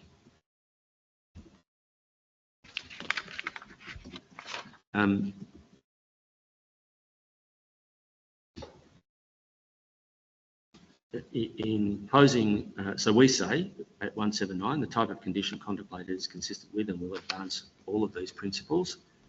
Imposing a requirement that the refinery comply with applicable noise limits before the project is operational is a proportional response in circumstances where Mr Tadio's evidence demonstrated substantial difficulties and where Viva made representations to the 2022 committee, both directly and through its witness, Mr Leo, identifying the source of noise and the capacity to reduce emissions. Such a condition is also consistent with the objectives and functions of the Environment Protection Act to reduce the harmful effects of pollution to the extent that it's practicable. Can I just pause there for a moment? It's really interesting because Viva makes the case, on the one hand, that its existing operations help set the existing conditions and environment in relation to water discharges. We've got, and you have, no confidence that the problems that have been identified in the refinery can be fixed or can be fixed feasibly. No evidence about that at all. And the submissions that were made to you on the last occasion about how straightforward it would be, having not manifested themselves, suggest that might not be right. Should Viva be able to take advantage of the existing conditions of the environment insofar as water discharges are concerned, if there's a real possibility that in the future the refinery might not able to be compliant at all? Can you have it both ways? In our submission, these are all relevant to the way in which Viva puts its case about the existing conditions, not just in relation to noise. And we say, imagine this scenario, 5 years from now, you've approved, or not you, but the minister or someone has approved a facility. The noise is endemic and can't be fixed without massive changes that they're not going to do. And so what we've got now is not a legacy refinery next to a Ramsar wetland, but a legacy FSRU that doesn't any longer depend upon the refinery for its environmental justification in this context. In our submission, the links between the refinery and the proposal are so tangible that the existing non-compliance in relation to noise is a matter that really is before you and for policymakers, and that's what we're really talking about here. The Minister for Planning is going to make a policy decision about whether to amend the planning scheme or not to facilitate this, for policymakers to consider. We've given you an example in our written submissions of a similar condition arising in different circumstances.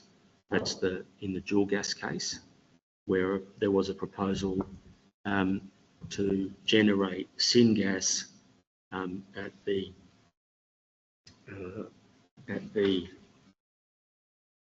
in the Latrobe Valley, and where the project involved the production of that gas and regasification of coal, which was used in conjunction with natural gas to fire a combined cycle gas turbine for power generation. The tribunal allowed the application but imposed a condition that prohibited the commencement of works until the federal government had undertaken certain steps to implement environmental policy relating to the phasing out of the coal-fired power stations that were on the same site operated by the same operator. Specifically the condition, and this was under the Environment Protection Act as it stood at that time. Specifically, the condition provided that construction of the works approved by this works approval must not commence until such time as the government had entered into contracts for closure for that particular existing power generation source. Now, it arose in that case because submissions were made on the part of, or on behalf of the proponent in that case, that the emissions created by the generation of syngas on that site would be lower than the emissions generated by the burning of brown coal. And that they were both separately licensed and separately operating, but the tribunal formed the view, well, if that's your case, then put up or shut up. You can have your permit, but on condition that there's a contract for closure for that existing operation. And the tribunal said, obviously that's a different scenario to the one we're talking about here, but for the fact that we're talking about same operator, same site, and so on. In that case, other than the extraction of brown coal occurring in the mine, there was no other physical connection between the production of syngas and the burning of the brown coal for power generation in the generator. And the tribunal made the point at 186, we consider that a condition tying the commencement of works to the DGDP to the closure or decommissioning of an equivalent amount of higher GEI electricity generation in Victoria meets the other usual tests for the validity of a condition. It is reasonable and for a proper purpose and meets an objective of the regulatory framework under which the works approval is issued, and there is a direct nexus between the imposition of the condition and the approval granted. The outcome here is much more certain, both in respect of timing and the achievement of the condition precedent, because the refinery is required by law to comply with applicable noise limits, and compliance is within Viva's control. Adopting a condition in these terms avoids the difficulty that arose in this New South Wales case that we found, Bulga, Milbrodale, Progress Association and the Minister for Planning and Infrastructure. In considering cumulative noise impacts, the court found that a condition on an approval for a mine could not seek to impose restrictions on the operation of a proximate but separate mine with respect to noise emissions. This obviously applying its own statutory framework in New South Wales. The reason we've referred to this is because there are passages in the case which refer to the complexity issue that we think is at the centre of your considerations here. Same operator of the two facilities or different operators? I think same operator. And the court said at 373, a condition imposed on an approval granted in these proceedings could not purport to impose obligations on the operator of a separate mine. That is, I'm going to just check that, of a separate mine that is subject to its own consent. It is unlikely that any such condition would have a sufficient nexus with the project that is the subject of the present approval and proceedings so as to satisfy the second limb of the Newbury test, requiring conditions of consent to fairly and reasonably relate to the proposed project. Hub Action Group at 125. Further, any approval granted in these proceedings for the proposed extension could not require or preclude the operator of Mount Thorley seeking approval to alter its operations or to extend its operations past the expected cessation of 2017. The court refused the application on the basis that the applicant could not demonstrate that cumulative impacts were acceptable.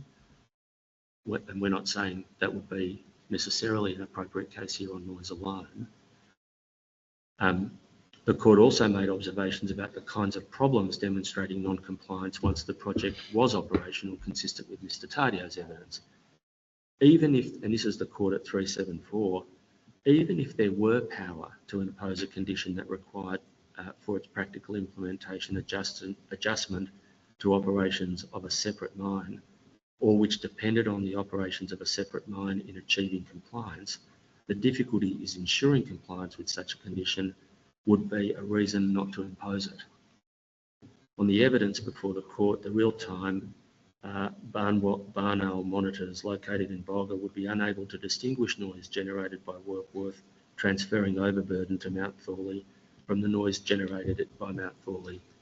Attended monitoring would be required at more locations and at a frequency substantially higher than that proposed, which is the minimum 4 days per quarter. However, even attended monitoring will have difficulty in distinguishing the sources of noise generated. Obviously, that's a different situation. It's a mining situation, but the difficulties associated with the noise monitoring that Mr Tardio identified are of the same character. That factor weighed against the factor that is the complexity associated with monitoring is what weighed in favour of refusal of the project in that case.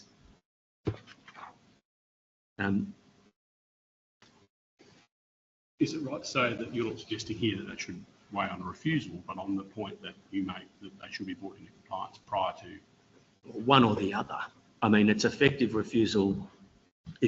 What refusal here, if they're saying, well, no, we're not doing that, well, that's a reason that in that case, that was a reason on its own to say, well, you can't have a permit. We're really saying when you're thinking about advice to the minister and to the EPA, that rather than outright refusal, a step will be that you have to fix it first. Now, that might lead to them not acting on the permit or the approval because they can't afford to. Fixing it's going to be too costly. Okay. Well, that's another environment effects statement about assessing this project on its own and not against the background ambient conditions of the existing refinery. But I suppose we would say that if they don't act on their approval, then, and they still want to continue to operate the refinery because that's a better course for them commercially, then the EPA is back in the enforcement territory. But all we're saying is, don't give them another approval when they're still operating in this way. And we say, in saying that, we're allowed to say that, it's relevant to the exercise of discretion, and because it is, it can form the basis of a condition. Before you move off this topic, I just want one point of clarification if I can. If you're about to move on to another topic. I am. And undoubtedly this is not going to be very eloquent, but I'd like to advance a thought process. So if we go back to paragraph 178A, the principle of proportionality. Yep.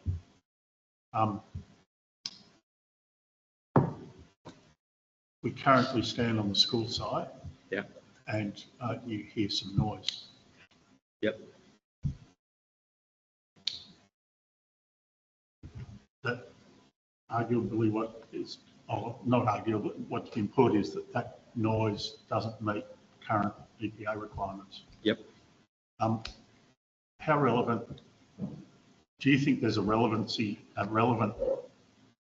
issue here for us in that how significant is that noise? Is that noise causing risk of harm?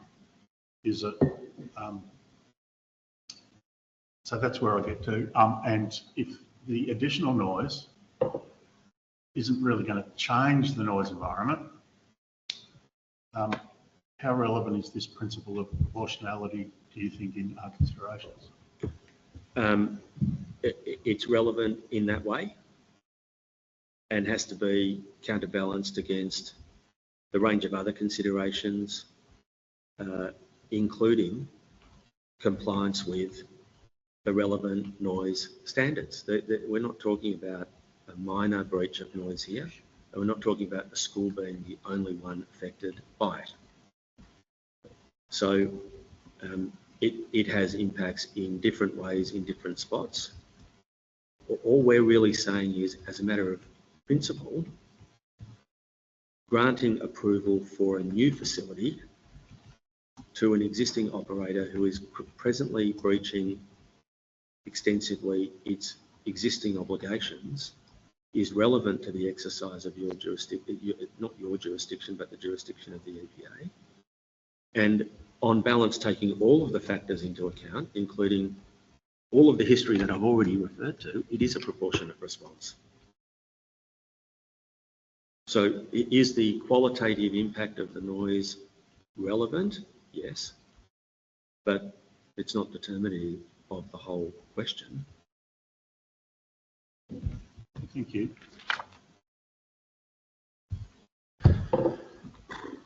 Okay.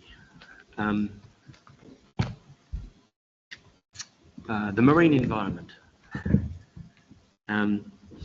The SES, we want to just say at the outset, the SES goes some way to advancing an understanding of existing conditions and environmental effects. We're not saying that all the work that's been done is nothing, but we are saying that it remains incomplete. And ultimately, it's for you to decide whether or not it's complete enough. But certainly, that's what Viva's case is. Viva says that the SES goes far enough, having regard to the nature and scale of the project, that the position of the school's witnesses is in substance a counsel of perfection. The school's position has always been no more or less than the scoping requirements and evaluation objectives articulate what's required. Its witnesses have considered the material in the EES and the SES and found that the material contained in the EES deficient, measured against the standards set by Viva and the Minister.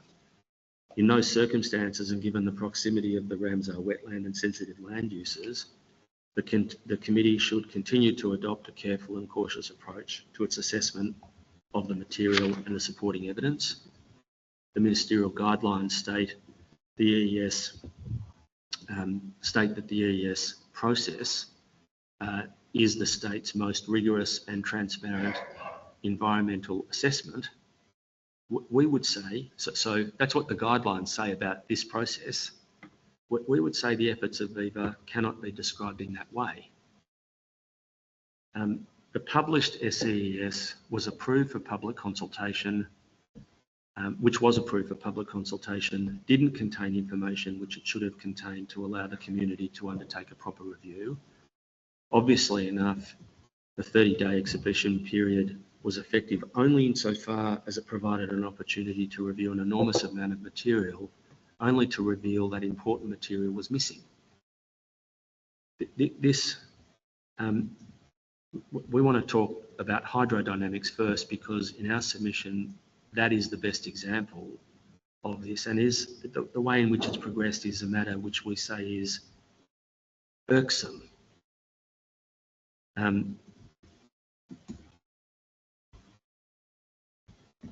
The committee will have assessed, or will have access, I should say, to all of the correspondence passing between the parties and it in relation to the delivery of material.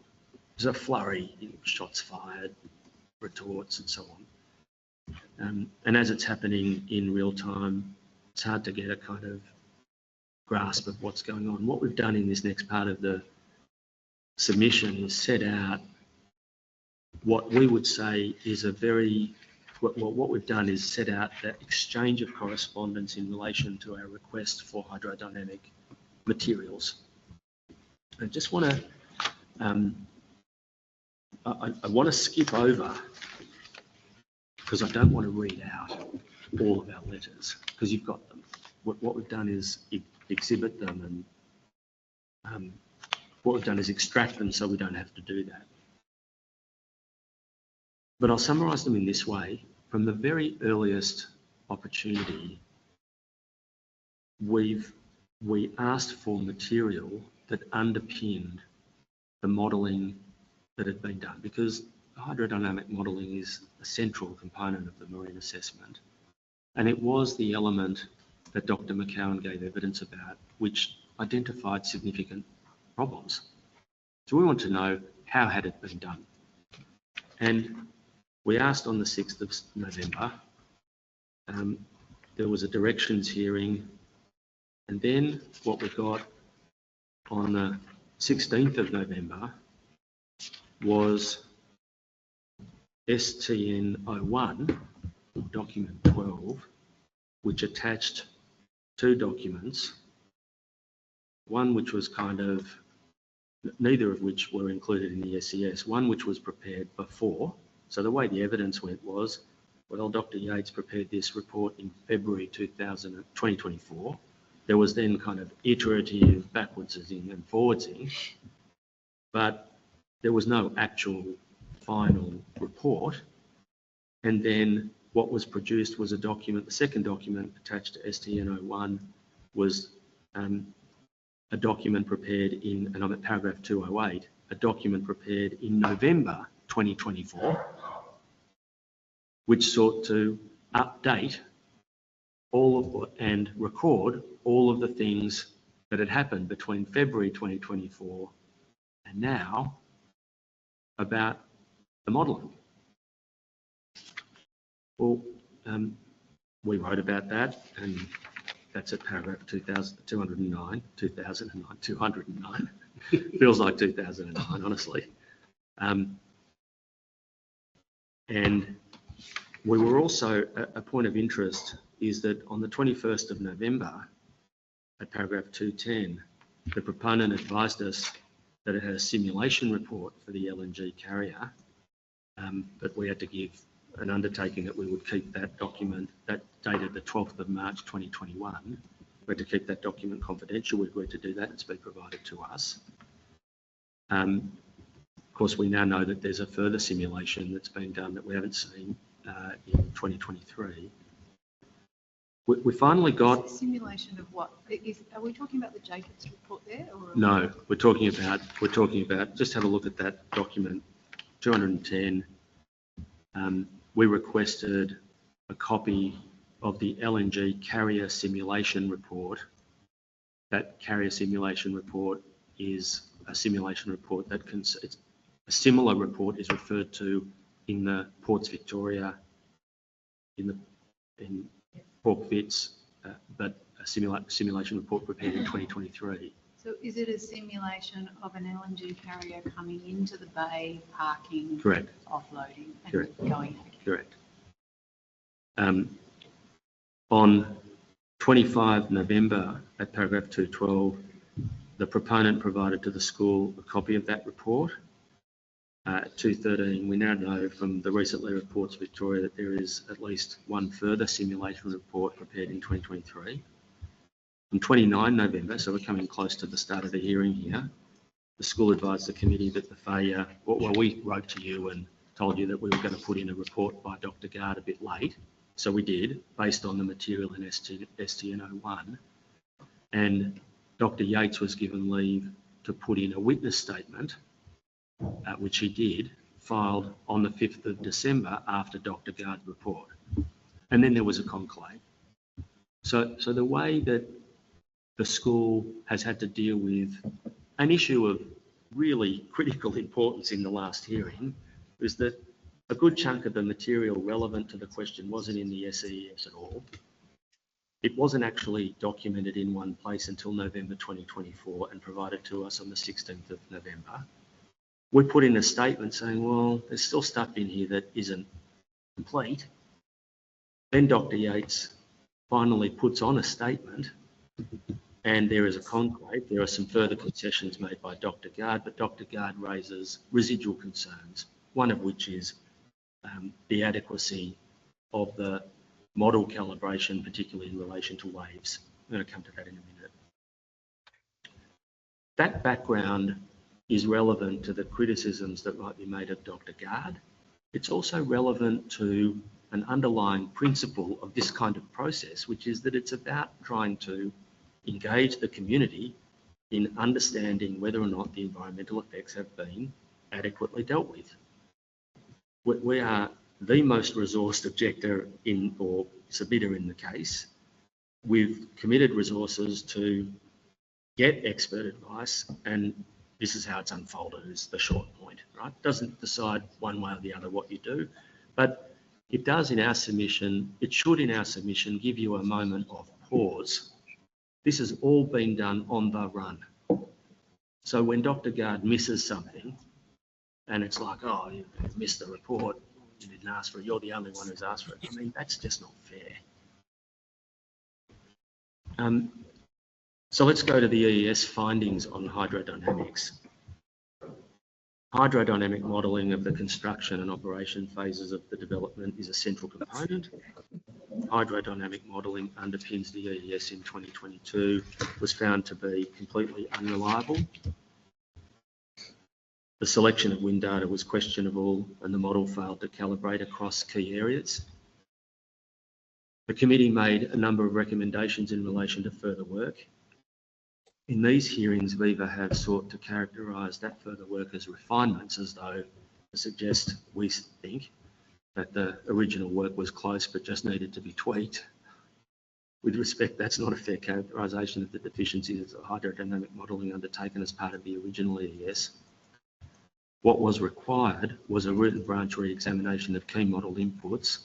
It also required a concerted and, with respect, much more curious investigation at the calibration stage to ensure that the model was able to replicate observed conditions in the real environment.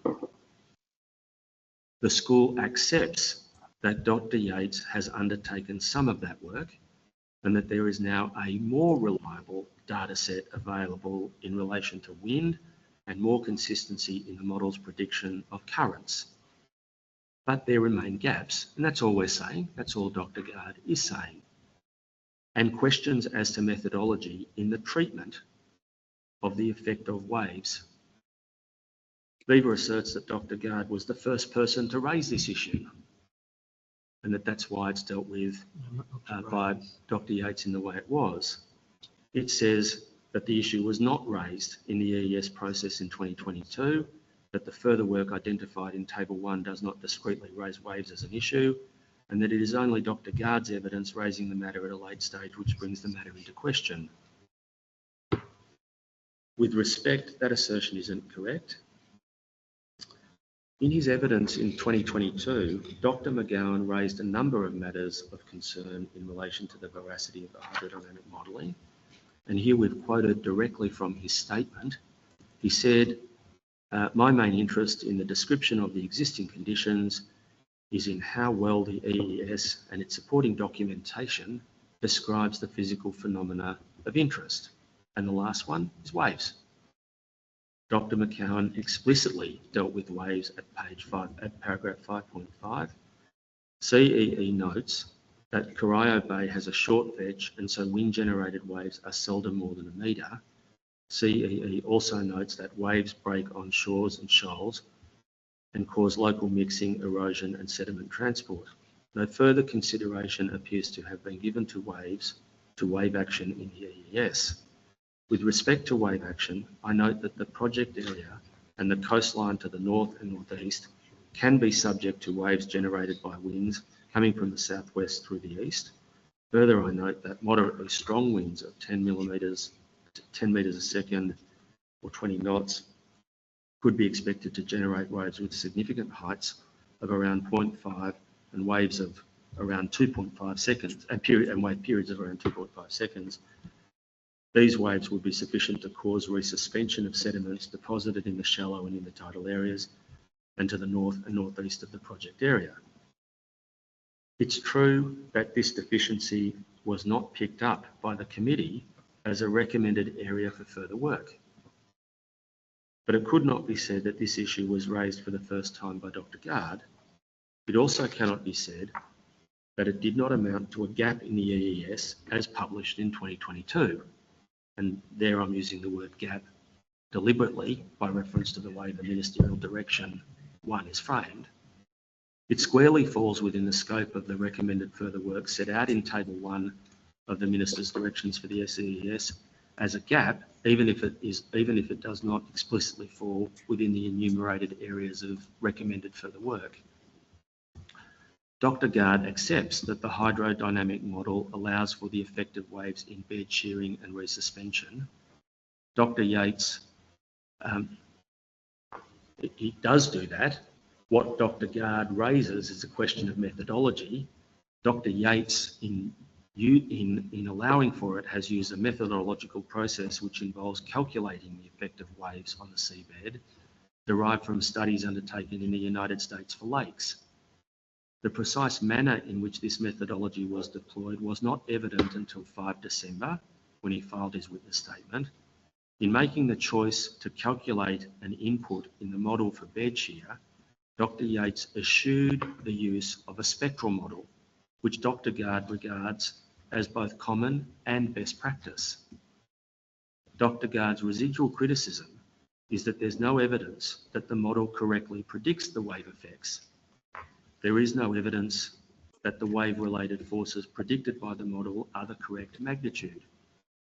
In his written evidence of 5 December, Dr. Yates states, the calculations are consistent with previous model predictions of bed stress in Corio Bay and cites Jacobs 2020 for the first time. For the first time. There is no mention of that study anywhere in the EES or the SEES. It appeared for the first time in the report of Dr. Yates just before the hearing commenced. A copy of the document was produced after his evidence because I requested it. It is true, and we have to wear this. Dr. Gard did not examine this document before he gave his evidence. It's also true that this could be considered an oversight by him, and indeed us. Could be our oversight too. A review of the document makes clear that it's not the work of Dr. Yates. It relates to a modelling campaign concerned with the effect of waves on a breakwater and intake in deeper water around the intake for the refinery, and is described as a preliminary investigation. You've got this, I think, now. It's been filed. The redacted version has been filed. It's not clear whether this report was used as a basis to justify the adoption of the methodology by Dr. Yates at the time he prepared the hydrodynamic modelling for the original EES, or the more recent round of modelling iteratively developed up to the publication of the EES, or rather whether this report is used by Dr. Yates as a post hoc justification for the methodology employed. It's not clear when he was provided with this report or in what circumstances. One thing is clear: for the relatively discrete task of exploring the effects of a small breakwater or proposed breakwater near an intake to the refinery, Jacobs deployed a SWAN spectral model. In those circumstances, the committee can be rightly curious as to why, given the wide-ranging deficiencies in methodology identified in the 2022 hearing, the complete, thorough, open and transparent approach to the modelling exercise was not conducted this time, as compared with the ad hoc, piecemeal delivery of material right up to the hearing that has occurred. Proper validation of the SEES wave model would have required comparisons between modelled and measured wave parameters, which was not done. Superficial comparison of bed shear stress plots from very different model scenarios between one model and another model is not the same thing and does not demonstrate model validation with respect to waves. It remains a deficiency. What impact it has, I don't know. Neither do you. Other concerns in relation to the use of hydrodynamic modelling in the assessment of light and dredging impacts arise more generally in the context of the marine environment assessment, and I'll deal with them. That's the application of the model to those things, and I'll deal with them when I get to that. I'm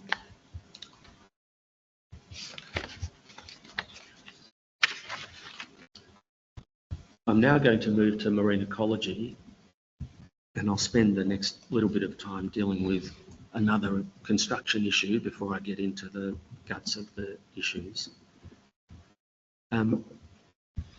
Again, we say the assessment of marine impacts is fundamental to the SEES. It's the primary reason why an EES was required in the first place, and one of the specific objectives of the SEES. It's one of the relevant environmental matters. Given the centrality of the marine impacts, including the potential for impacts on a wetland of international importance, and the committee's clear identification of deficiencies contained in the EES, there is an expectation, we say, that the marine impacts would be assessed satisfactorily by reference to scientific validity, accuracy and reliability. I mean, they've got a do-over. In our submission, the expectation that we had was that this would be one that cleared up all the things and was transparently done and easy to follow. The evidence in relation to the existing environment, we say, remains incomplete and unsatisfactory. It is apparent that seagrass is used as a proxy, despite clear findings from the committee that the EES's assessment of the existing environment was not sufficient to enable full understanding of the potential impacts of the project, and that the marine assessment should have had a greater emphasis on ecosystem-wide impacts, both within the marine environment and across the marine and terrestrial environments. Largely, this criticism comes down to methodology and the fact that the methodology deployed. Just a reminder for everybody online, if you could please mute yourselves.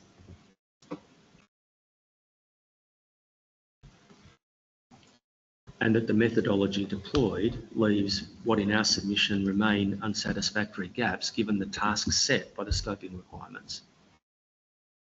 And in advancing that argument, we advance it on the basis of Dr. Edmonds' evidence. Our case on that point rises or falls on whether you accept him as an independent expert, very experienced in this kind of analysis, and his evidence that the way that this has been approached does not accord with his understanding of the directions and best practice. But before we go to that, we wanted to address you on what emerged in the hearing as yet another point of construction or interpretation of the ministerial direction. Viva's approach to the ecological assessment of the project can only be explained by the way in which it has interpreted Table 1 as a checklist defining the scope, in combination with its erroneous interpretation of Item 1. So I want to take you to Item 1 of the table which we've set out. The requirement there is to undertake further survey work to better establish the existing environment and the impacts of existing water discharges from the refinery to enable a better understanding of project impacts. The survey work should, and then it's this A and B. I've listed A and B, but there is also C and D. A refers to all the different areas, including the Ramsar site, and B specifically references the updating of the seagrass. This is what we say about the proper construction of that recommendation. And I'm cautious here because what we're construing is your language, because your language has been transplanted into the report.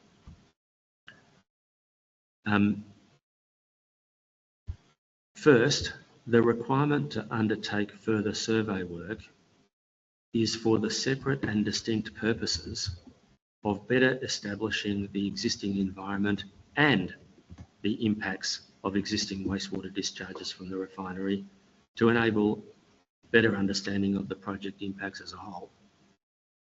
It's not, no one was doing the survey work only for the purpose of assessing the refinery discharges. Your findings made clear that you were looking for a better explanation of the existing environment than you've been provided with broadly. Second, there are two requirements that apply to the survey work relevantly. The survey work, that is A and B, the survey work is to first cover the intertidal, littoral and subtidal habitats that could potentially be affected by the project, including the Ramsar site. And second, the survey work is to upgrade seagrass mapping to include the intertidal zone and information on different seagrass species. Third, there is a requirement to cover the intertidal zone in both 1A and B, which would not be required unless those provisions were intended to contain separate and distinct tasks. And fourth, the areas to be surveyed of the survey work in 1A are greater than in 1B, which suggests a primary widespread survey exercise in the first instance and a reduced seagrass mapping exercise in the second, and fits naturally with the application of a systems-based approach to the survey in 1A. The survey work required to be undertaken pursuant to 1A to better establish the existing environment must be undertaken in accordance with the scoping requirements. The primary deficiency in assessing the existing environment was the failure to adopt a systems-based approach. I took you to that passage of the committee's report which records that. The further work is directed to cover broad habitat areas. The work required to be undertaken under 1A is precisely for this purpose. Viva's evidence is premised upon the basis that the only area the survey work required by paragraph 1A was the area which may be affected by discharges from the refinery. This was the approach taken by Dr. Wallace to paragraph 1A. Dr. Wallace conceded that he had read 1A as focused upon the discharges from the existing refinery. In re-examination, Dr. Wallace affirmed that he had used seagrass as a proxy for less sensitive habitats. Paragraph 1 of Table 1 includes a second recommendation to subparagraph B to update seagrass mapping on the different seagrass species. Outside the area of influence of the refinery discharge, the seagrass mapping and classification effort is the only effort made to document the existing environment. Leaving aside the question whether that effort is adequate or appropriate, merely mapping seagrass is not a proper response to the requirement to document the existing environment in the terms described by the Minister. The proponent urges a literal interpretation of the Minister's direction, and in particular the construction of recommendations 1A and B. So does the school. It is, however, the school's reading of these provisions that properly attributes meaning to each of the words contained in that provision. The 2022 findings of the committee in relation to the marine environment in our submission were clear. The assessment of the existing environment was insufficient, and the assessment should have adopted a systems-based approach. Importantly, though, whatever the construction of 1A, it remains the case that there has not been a systems-based approach to the assessment of the existing environment, which is, on any view, a gap, whether or not prescribed as an area of recommended work. The ministerial guidelines, that is the ministerial guidelines made under the EE Act, explicitly say that an impact assessment required under the Act should be prepared in the context of a systems approach, proportionality to risk and ecologically sustainable development. A systems approach considers potentially affected environmental systems and interacting environmental elements and processes. Assessing systems rather than their components separately enables a potential interdependencies to be identified, helping to focus investigations and tailor opportunities to avoid, minimise, mitigate or manage adverse effects. The scoping requirements for this project are to the same effect. You read that language that we've quoted there, and it sings the same tune as the ministerial direction made in the context of the EE Act. Now, we say at 259, in fact, neither Dr. Wallace nor the team he instructed actually undertook a systems-based approach of the environment, nor sufficient targeted surveys to inform an understanding of the whole of the existing environment. The CE approach neither aligns with best practice nor the principles and objectives of ecologically sustainable development. And we rely there on the evidence of Dr. Edmonds.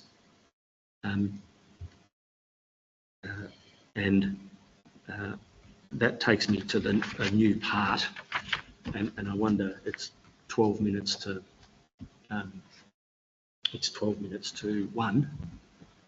I wonder if that might, if that's okay. Yep. And if we broke, I'm looking at I wasn't this morning confident that I would not have to ask you for a bit of extra time, but I'm now looking at what I've got left to do, and I think I'm on track to maybe even beat the time. Okay. So come back at 2 then? Or do you want to come back at 1:50? Could we come back at 1:50? It's Friday. It's nice weather. Yep. Okay. We'll resume at 1:50. Thank you.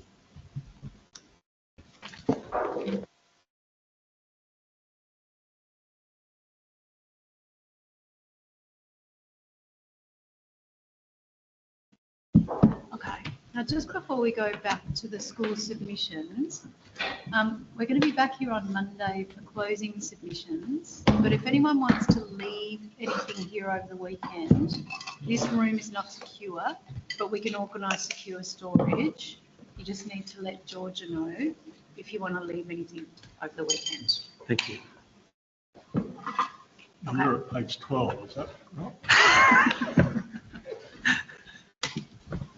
Well, if according to you I am, then you've been asleep for a good chunk, which is understandable. All right.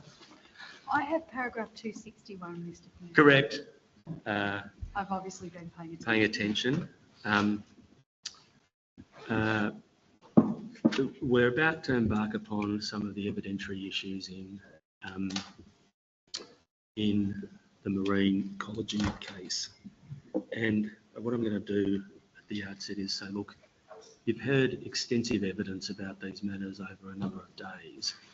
It's not my intention to go chapter and verse into what we say you should find or shouldn't find. You've heard the evidence. We, in these submissions, if you've had the chance to look at them, summarise what we say the key take-home issues are. In paragraph 261 and following, we talk about the importance of understanding the existing environmental conditions, and we talk about the importance of the approach that Dr. Edmonds urges as a proper approach to the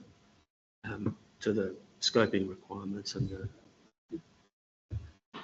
evaluation objectives. Excuse me for a sec.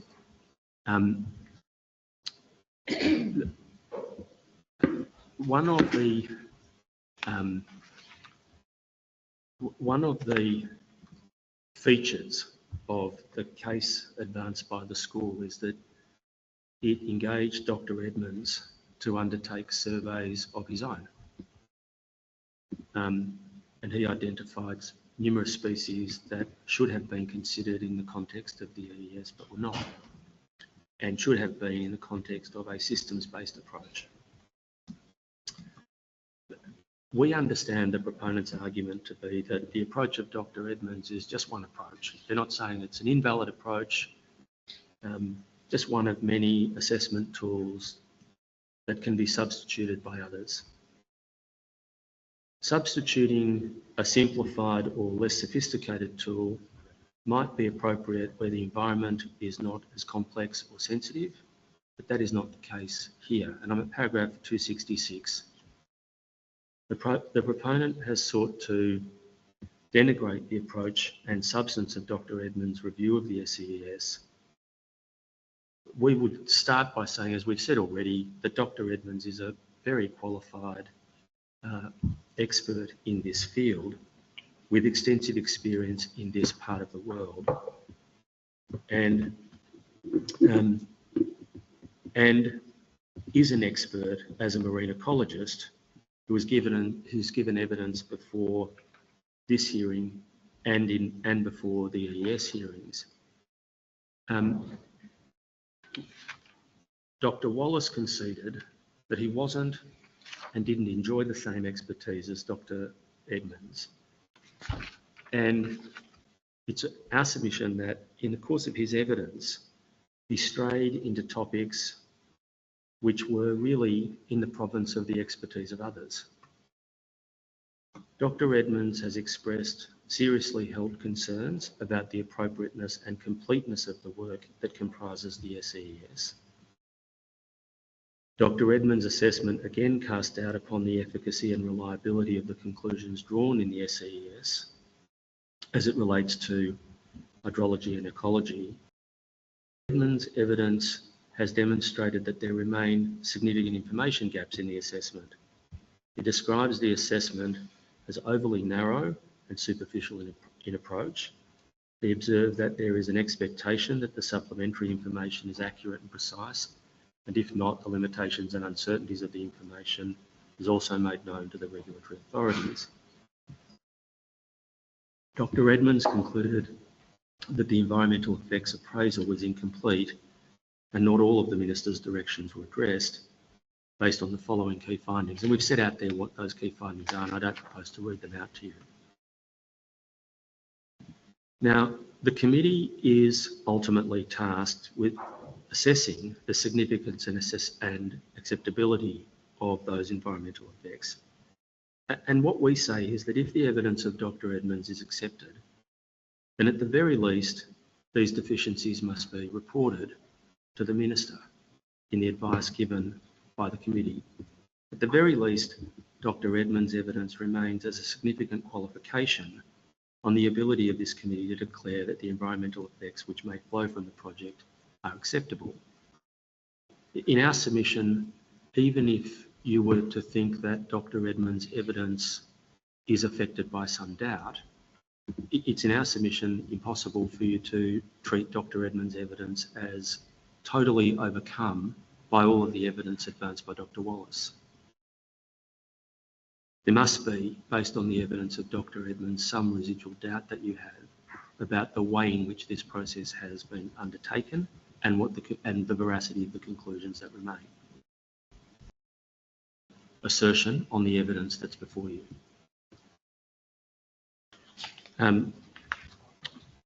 We move now to, I want to move now to the, we cite at 279 the evaluation objectives and the scoping requirements relating to the marine environment. We say at 280 that if the committee is not properly informed about the marine ecosystem and does not know what the marine impacts are, it follows that it cannot be satisfied whether the evaluation objectives will be achieved in practice. And we invite you to go back to that evaluation objective and look carefully at it. The way that we approach this is that the Minister's direction, and I'm at 281, required the SEES to be prepared in effect in response to the scoping requirements. The scoping requirements for the EES included a lengthy set of requirements, and what we've cited at the bottom of page 74 at paragraph 282 is, well, we've effectively recited, we put this in another part of the submission as well, that part of the guideline, or that part of the scoping requirements, which directly pick up on the language that concerns ecosystem-based approach. Sorry, that's scoping requirements for the EES, not the SEES. Yeah, well, there are no SEES scoping requirements. Yeah. They are, in our view, in our submission, embraced by incorporation by the ministerial direction in relation to the SEES, for all the reasons I set out this morning. and we've highlighted the passages which we describe as important. At 283 on page 75, we set out that proper characterisation of the physical and biological environments are critical to understanding the nature and in turn the vulnerability of the local ecosystem. And bear with me for a second. And in this case, as was the case, and I'm at 284, as was the case in 2022, we say that task was again not properly undertaken. We do not say that nothing has been done, but we say that it remains incomplete. Consistent with his evidence before this committee in 2022, Dr. Edmonds has advanced a simple proposition that an ecosystem effects assessment relies on an accurate inventory of the ecological components and relationships, feature sensitivity and description of the environmental pressures. The conceptual ecological model records key aspects of the ecosystem and generally comprises model component. I'm not going to read this list out because this has come from his evidence. The committee, the real point is at 287, the committee was critical of the failure of the EES to adopt an ecosystem-based approach.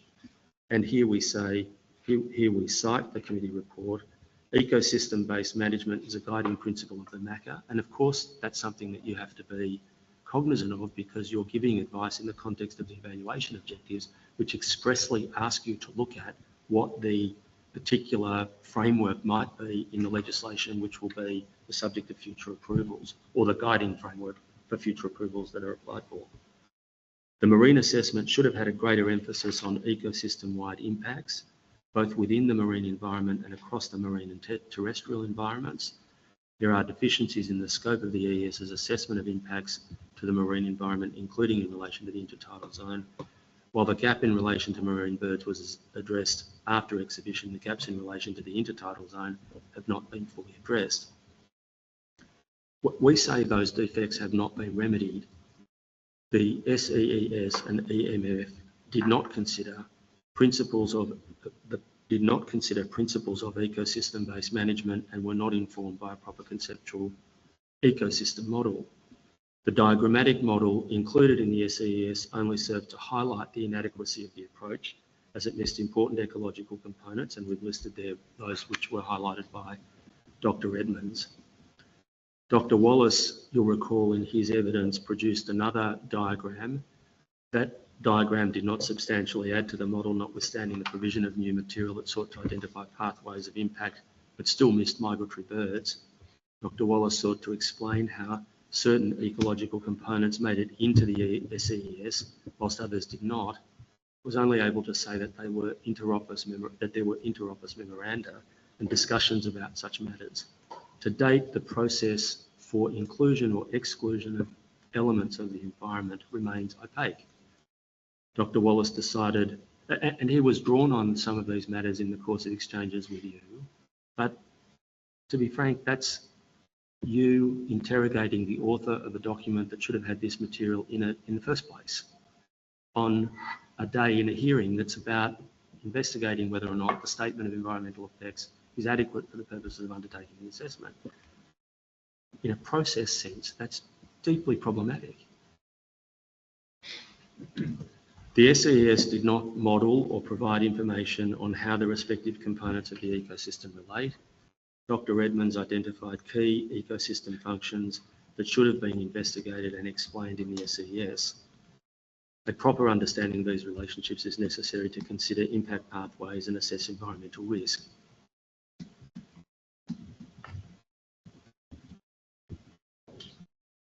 We concede that it is well understood that a risk-based assessment will necessarily focus upon those parts of the ecosystem that are likely to be impacted.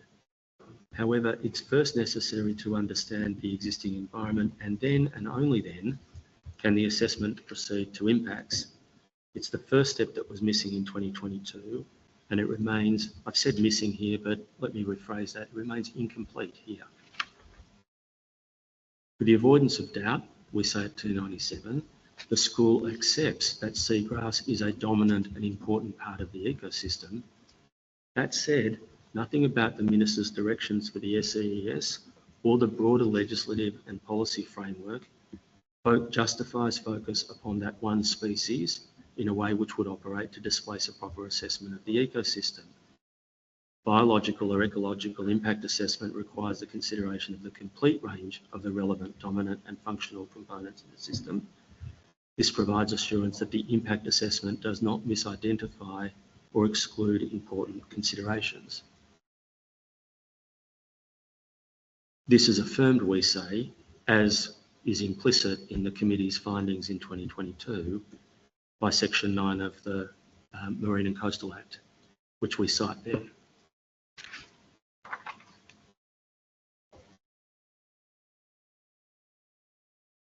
Now, just on that Yep. definition in the matter,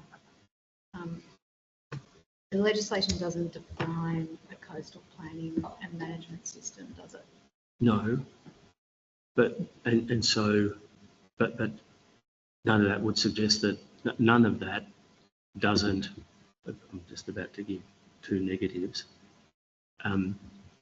That shouldn't suggest to you that it's not applicable here. Yeah. It's clearly. Yeah, no, I was just asking for clarification. Yeah.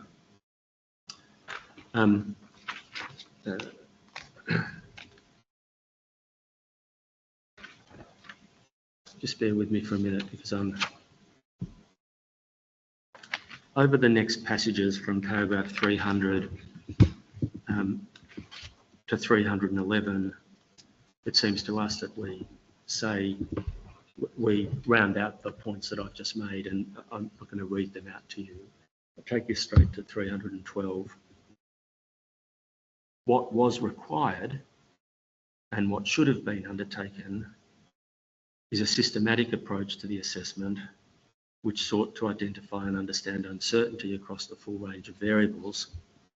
The practical result is that the SEES continues to have significant knowledge gaps for all other ecological components aside from seagrass species, including biotopes, flora, fauna, spatial distributions, temporal stability and cyclical changes. Dr. Edmonds was commissioned by the school to undertake field surveys to check whether these features were present. The survey of marine ecological features revealed numerous environmental components and other processes that were not assessed. Consequently, there may be ecological impacts that did not inform the SEES and are excluded from review. We haven't done that work. It hasn't been done. We don't know what we don't know. What seems to be put against us is, well, this is enough for this one.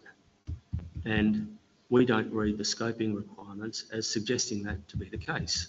This is a major industrial facility right next to a Ramsar wetland where the explicit requirements, the explicit scoping requirements and the evaluation objectives suggest that a thorough, well-documented assessment of the environment occur.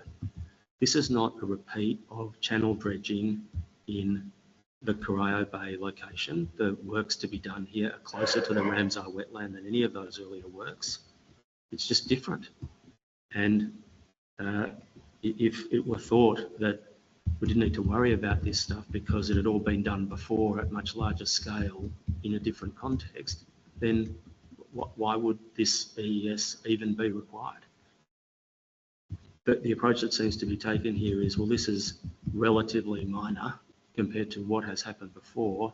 Therefore, we don't have to do the primary field survey work that identifies all of the elements of the environment, which Dr. Edmonds says are out there. We don't know where they are, don't know what in detail they look like. This is work that should have been done and which the scoping requirements said should have been done. If I'm remembering, it's a little while since I looked at that diagram that Dr. Wallace put together. But there were links, if I'm recalling correctly, between seagrass and all of these other elements of the environment. Maybe not the same elements of the environment that Dr. Edmonds had identified. But by drawing the links and by, assessing impact on seagrass, can one infer impacts on those other elements of the environment, which is essentially, I think, what Dr. Wallace was putting to us. Yes, he was. And Dr. Edmonds' position is that's not appropriate.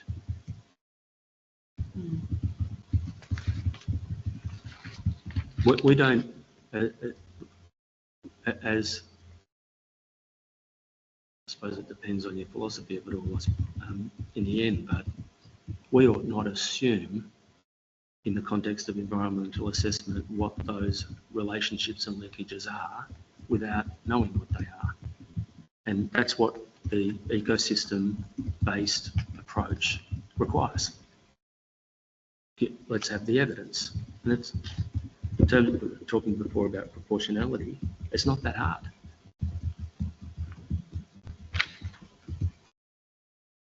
Certainly not for a project of this scale.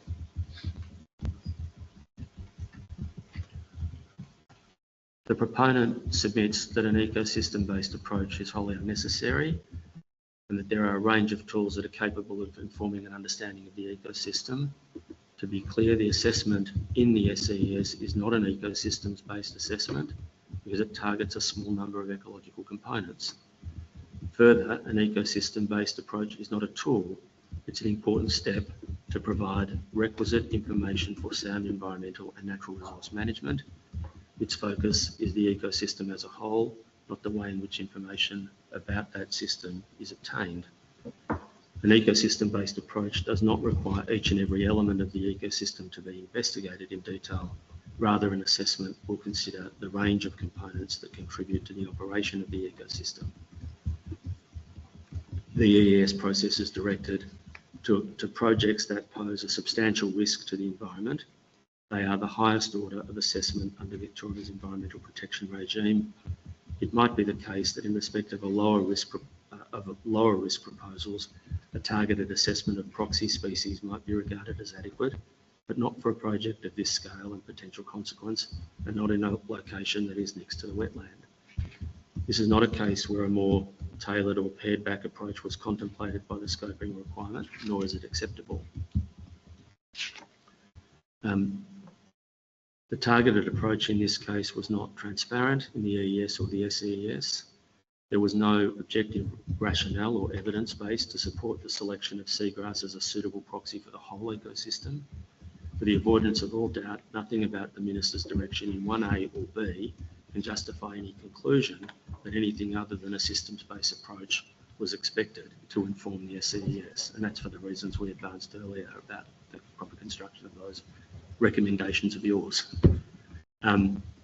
Even adopting seagrass as a proxy, important elements such as Zostera mulleri were selectively removed from the targeted assessment without any scientific or evidentiary base. Key decisions about the processes adopted were made by Dr. Wallace as the primary author based on expediency rather than qualified expert opinion. No seagrass expert or biologist was called to give evidence for the proponent. Means that the SES does not convey any information or knowledge of biotopes other than seagrass. There was no process for discovering unforeseen sensitive species or species of conservation concern, and no review process to ensure gaps were supplemented by fieldwork. There was no identification of appropriate suits of biological indicators and no baseline time surveys. The existing condition surveys were limited and were not by design intended to actually acquire substantive knowledge about the ecosystem. The SES didn't include survey work to inform an understanding of the existing environment covering the intertidal, subtidal and Ramsar wet habitats as required by 1A. It did that in relation to the areas affected by the discharge, but not more broadly. As noted above, the ecological features survey undertaken by Dr. Edmonds revealed those gaps. We say that the seagrass survey work was flawed, but we say that the classification system that underpins the seagrass survey and related conclusions was derived by Dr. Wallace from historical seagrass mapping by Blake and Ball. Habitat classifications developed by Blake and Ball did not and were not intended to measure seagrass abundance. Rather, the method they advanced mapped seagrass across regional areas. The mapping classes used by Blake and Ball are unsuitable as informative of abundance. They are both unscaled and non-quantitative. The Blake and Ball work is out of date and was overtaken in about 2015 with a newer system developed under the Victorian Marine and Coastal Knowledge Framework. In relation to classification, the SEES attributed to the survey classifications an approximate percentage cover. This is problematic given that as a measure of abundance, the application of 3 categories is too blunt to be of any real utility. The categories are not scaled or continuous and overrepresents the medium data bracket, which smooths out the data because the classification is unscaled and uneven. And different species were grouped together, further confounding the information collected. Dr. Edmonds suggests the classification results ought to be treated as nominal qualitative categories rather than quantitative data. It's not data that can reliably be used to derive an average seagrass cover value in the way that it has. Dr. Wallace conceded in cross-examination that seagrass classification derived from drone footage had not been the subject of ground truthing in the field. Dr. Edmonds was critical of the statistical analysis of the data using a 2-sided t-test to examine whether there is a difference in seagrass cover in the area of the discharge plumes compared to seagrass cover in the Ramsar site. T-tests, I'm the last one to be lecturing you about t-tests and their proper use. I'm here relying on the evidence. T-tests are properly applied to data that is quantitative, continuous, and which incorporates parametric distribution. The category data did not meet these requirements or those of comparable non-parametric testing. Dr. Wallace gave evidence that he checked the validity of this process with a university professor of mathematics. There's no evidence of how the professor was instructed or of the discussions between Dr. Wallace and the professor. Whatever they were, the fact that this approach was deployed is highly unusual. The substitution of mathematics for field work as a methodology for environmental investigations is fraught and should be treated with considerable caution by the committee in respect of this particular issue. Whilst the proponent asserts that other survey work was completed to inform the SEES, no evidence or data was presented for algae and epiphyte cover, and no methodology was provided for assessing sea urchin abundance. There was no method for determining cover from the video imagery and no informative information in relation to algae on rock habitats, species of algae, and the nature of epiphyte cover, or each seagrass species or related mapping. The additional survey work appears ad hoc, with little to no reporting to demonstrate systematic methodology or observed data. Importantly, seagrass cover is not a surrogate indicator of epiphytes and grazing. Grazers and epiphytes should have been measured separately to indicate states and functions of the ecosystem and indications of other pressures such as nutrient loading and grazer aggregations. In addition to the shortcomings in method and analysis, there was an inadequate assessment of seasonal variation, and by implication the SEES lacked important information about the stability and dynamics of ecosystem features and the influences of natural environmental drivers such as temperature and sunlight. The SEES considered 3 surveys over 6 months, 2 periods of quarterly change. This was insufficient and failed to comply with the Minister's recommended further work. The committee's relevant findings determined that in light of the various deficiencies in the survey work undertaken by the EES, a monitoring program, and this is one of the further work recommendations, the monitoring program should be established to assess the existing impacts of refinery discharges more rigorously and better establish a better baseline for ongoing monitoring of the effects of the project on the marine environment. The monitoring program should be undertaken over at least a 12-month period before dredging or construction commences to gather sufficient data to understand seasonal changes in the existing environment. No such assessment has occurred to date. As we understand it, what's been agreed is that that will happen after approval. The way we read that is that that was something that needed to be done as part of the assessment process. Dr. Edmonds regarded the further deferral of the monitoring as a lost opportunity, at least. Whilst not determinative, the failure to undertake a proper course of survey work as directed exacerbates the substantive issues identified by Dr. Edmonds and further undermines the findings. Dr. Edmonds' concerns in relation to the assessment of discharge impacts was primarily related to the limited nature of the assessment by reference to seagrass rather than a range of biological indicators, the failure of the SEES to identify biological patterns and relationships that were associated with wastewater discharge locations, contaminant traces, or with gradients in plume exposure, and the variability of seagrass abundance on Avalon Shore, suggesting it was not an appropriate control site, which meant that the results of the test were dependent on control site selection rather than wastewater effect. Dr. Edmonds concluded that the SES had not progressed to knowledge of impacts of the existing discharges.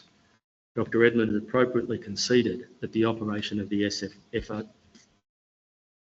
the thing, would not increase chlorine levels above existing discharges, subject to the qualification that variation in chlorine byproducts arising from changes in organics may occur at the intake location. Dr. Edmonds highlighted the importance of operational management in the context of managing wastewater discharges, and not more broadly, as the proponent seems to imply, and we've referenced the part of the submission which does that. Come now to the question of dredging impacts on seagrass. The SES concluded that dredging was not expected to have any impact on intertidal seagrass, noting in particular that Zostera mulleri experiences a high light intensity every time there is a low tide, so changes in light due to turbidity would be insignificant in the intertidal zone. Neither the SES nor Dr. Wallace provided evidence for this proposition. You'll recall that I took him to that proposition. The evidence is that, in fact, Zostera mulleri is very sensitive to light, and there are instances where exposed to full light, it stops photosynthesizing. So this is just one example of Dr. Wallace giving evidence and making assumptions about things that he's not qualified to make. Dr. Edmonds disputed this assertion. He cited literature that found that Zostera mulleri in South East Australia was sensitive to small and chronic increases in temperature. This species, which is an important ecosystem component, would be sensitive to dredging effects and potentially increases in water temperature. Proper mapping of its extent and abundance has not occurred. Dredge modelling. Any reduction in light levels will affect primary production, even if for only short periods of time, particularly when coupled with compounding factors such as high temperature or sediment disturbance. There is significant uncertainty associated with the dredge modelling outputs because of the assumption that a suspended sediment value of 1.8 applies equally across the whole of the modelled area. Of old turbidity data dating back to 1990 to 1996, which recorded an NTU value of 0.4 to 5 for the northern Corio Bay, focus on areas with shallow depth of around 0.2 metres, reliance on EPA suspended sediment data from 2000 to 2023 that produced a broad range of values in a variety of locations, reliance on a convoluted conversion method with respect to turbidity and light level attenuation, the NTU to KD conversion, as compared with making actual field measurements, which could easily have been done. That sequence of cross-examination that I did with Dr. Wallace was the same sequence I did in 2022. And the average smoothing of dredge plume time series outputs. There will be a light reduction at the Ramsar wetland boundary of approximately 50%. Dr. Edmonds found that there was the potential for seagrass close to the dredging site and along refinery shore to die off as a result of light reduction. The distinction between survival and health of seagrass is critical in this context. Whether or not it's ultimately determinative is not to the point. What this has to do is assess the environmental impacts. It's not just about seagrass survival, it's about what the impacts will be to primary production and what those impacts will be downstream to other elements of the environment. There can be a substantial loss of primary production and reduction in the health of seagrass, notwithstanding a high survival rate. Dr. Edmonds said in evidence, as soon as you reduce light by, say, 50%, which is the case here, then primary productivity will be reduced somewhere in that range, give or take, depending on the photosynthesis curve. Now primary productivity is fed through the rest of the ecosystem. There's no other energy source coming into Corio Bay. It's seagrass, phytoplankton, microphytobenthos. So every other animal in the bay relies on that productivity to some extent. So there needs to be some consideration. What does that mean then for where that primary production normally goes? That type of assessment isn't in the SEES. There was no dispute between the experts that the project will meet the 20% surface irradiance benchmark for the Ramsar site, but there remains an unacceptable degree of doubt about the efficacy of the dredge plume modelling. This issue took up a great deal of time at the initial hearing. It could have been clarified and verified by in-field measurements, but it remains the case that Dr. Wallace has preferred a mathematical shortcut to measurements in the field, notwithstanding a 2-year period in which the field data could have been collected. Regrettably, it reflects poorly on his evidence that in attempting to deflect these questions on this matter, he sought to suggest without evidence that data collection equipment might have been stolen or destroyed by students of the school. It's critically important to acknowledge that the dredging turbidity modelling is dependent on the particular circumstances and precise details of the dredging campaign. So now we come to dredging mitigations. Viva has placed considerable store in the fact that the program of dredging is apparently short. Across 8 weeks, dredging campaigns will be seasonally limited. The volumes dredged are lower than other dredging campaigns that have occurred in Corio Bay, and there will be mitigations such as silt curtains.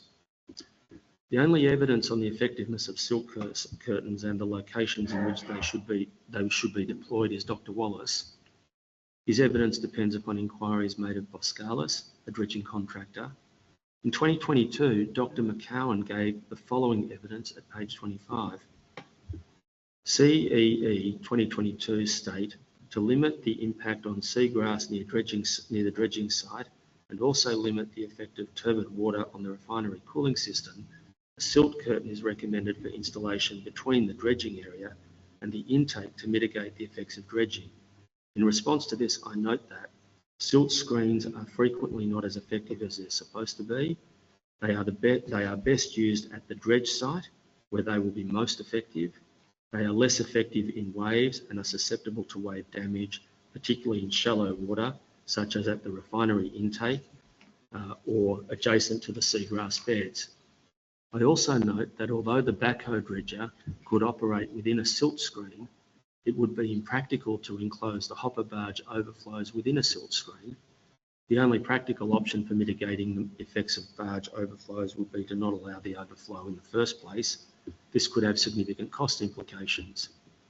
And he includes in that part of his evidence, you might recall this, a Google Earth image of plumes in the refinery pier in October 2015, which show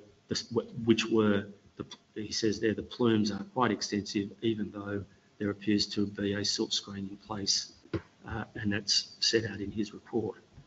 I'm pretty sure I reference this, but not provided with the report. I'm assuming that the committee, because of the task it has all of that old material. We do. I remember the visual of the plume photograph. Yeah. Dr. McCowan had been involved in dredging modelling and assessment in Corio Bay as far back as 1997. Indeed, the referenced Lawson and Trelaw report was one that he had in his own library, if you recall, and he was involved in. The mitigation measures suggested by Dr. Wallace have not been tested or modelled. Delays in the dredging campaign have the effect of potentially pushing or extending the 8-week period into more sensitive climatic conditions. It's true that the dredging proposed here is less than some of the earlier campaigns, and when I say that, I'm making a reference to the graph that was produced by Allen and Friends in their written submissions. There is a relevant difference in this case between the other dredging campaigns and this. The dredging campaign is not for channel or port maintenance. You're not just grabbing up the stuff that's fallen into an existing hole. Rather, it's construction dredging occurring for the first time in a location significantly closer to the more sensitive Ramsar wetland than before. It must follow that the project impacts are highly sensitive to changes in the dredging program. Each of the witnesses confirmed that this would be the case. Equally, increases in the volume to be dredged for the project have the potential to render redundant the assessment which has been made on impacts to date. A letter from Ports Victoria states, amongst other matters, that it remains unclear whether the scope of works is achievable in the proposed footprint without exceeding the design scope as presented to the EES, and the reconfiguration of shipping channels may be necessary to enable the safe navigation of the LNG carriers. The proponent has not provided the committee the simulation report from 2023, which is referenced in that letter. In the context of the heavy investment required of the school in the course of this proceeding, this puts the school and the community in a very unsatisfactory position. The proponent is presently aware that the dredging program proposed in the SEES is, or even is likely to require modification. It should advise the committee. If they know that that's the case now, they should tell you, and it should be the subject of analysis.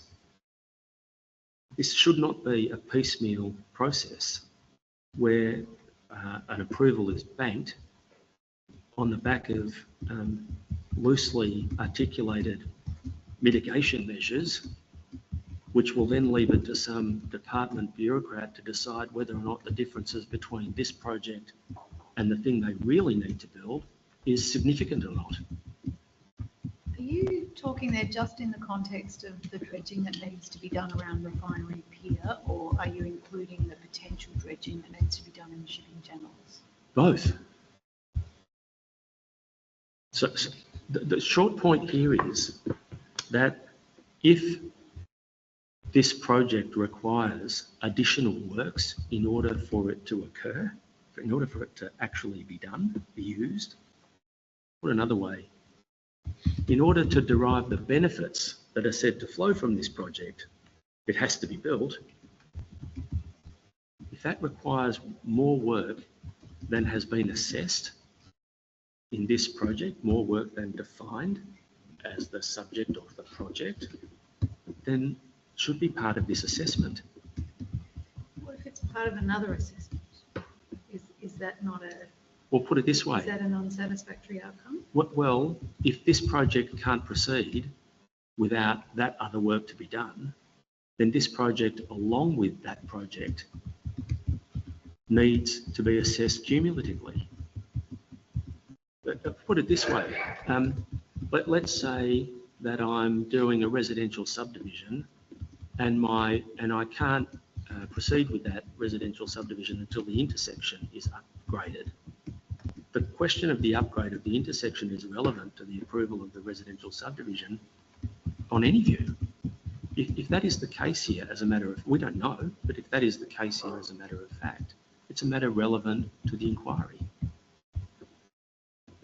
I guess I'm still grappling with the concept of if, so say the shipping, I'm talking... Can we agree this though, before we go on? Yeah. If I divide it into two parts, there can be no doubt that more work, more dredging around the port location, the pier, is wholly related to this project. And if that's required, you should know that now. As I understand it, we're talking about the next bit, which is, do I also need to channel more deeply to enable the LNG carriers to get in properly? Well, there's no evidence before you that there is some other project for that purpose. But I guess the point that I'm grappling with is you can't just go dredge Corio Bay, whoever it is who's doing that dredging and for whatever purpose, without requiring some form of assessment Yes. or approval. Yes. The fact that And hypothetically, if they did need to dredge these shipping channels to get these LNG carriers in, that would presumably facilitate a bunch of other marine traffic coming in and out as well. Yeah. But if the It dredging... might, but in no way different to the need to provide a wider road for a subdivision that other people not in your subdivision that you're proposing will get to use. I know you're trying to take me down the path of a subdivision. No, I'm just using it as an analogy. Just using it as an analogy. I've got my head in dredging right now. Okay. So the shipping channels, assuming they did need to be dredged, how could that happen without some form of assessment of the impacts of that dredging program? It could not. It could not happen. But that, I think, with respect, that's the wrong question. The question is, how can this project happen without that occurring? And if that question arises now, it's relevant to this inquiry. We don't know whether it can or it can't. But the question is, how can this project proceed without that happening? And if the answer to that is it may not be able to be, which is the clear flavour of the Ports Victoria letter, then those works are relevant to the environmental effects of this project now. Because otherwise you're giving an approval for a facility that no one can access. Okay.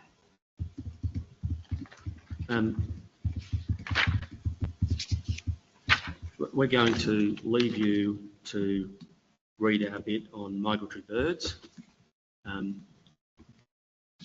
rather than take you through that in detail. And that will take us to the next section, which is some residual matters that we wanted to briefly address. Just before we go to residual matters, there was just a couple of questions that I had about marine impacts. I remember that we put this question either to you or to Dr. Edmonds, or possibly both, in the 2022 hearing. Can you identify any, and I know we're going back in the midst of time, but were there any other environmental impact assessment processes in Victoria that apply the ecosystem-based approach? Just can't remember the answer to that question, and I'm not expecting you to have the answer right now. Can I think about that? And I'll be here on Monday and maybe I can, yes, or even answer you. Can I just understand the question? So to be clear, I do not remember the question. Yes. But could you say it again so we can write it down? Are there any other examples of an ecosystem-based approach being used in a Victorian environmental impact assessment process? Yep. Okay. I'm thinking that the MACA has been in since the 2010. I think that's the date of the legislation. So, you know, we've got a good 14, 15 years of the MACA being in place. We know we've had projects that impact the marine environment in Victoria In that been time. assessed since the MACA was enacted. So if you're able to give us any examples, that would be really helpful. Okay. The other question I had for you is in relation to this finer grained assessment of seagrass species. Yeah. And if I'm recalling correctly, the witnesses agreed that the light threshold would be the same no matter what species you were talking about for the purposes of the mitigation measures.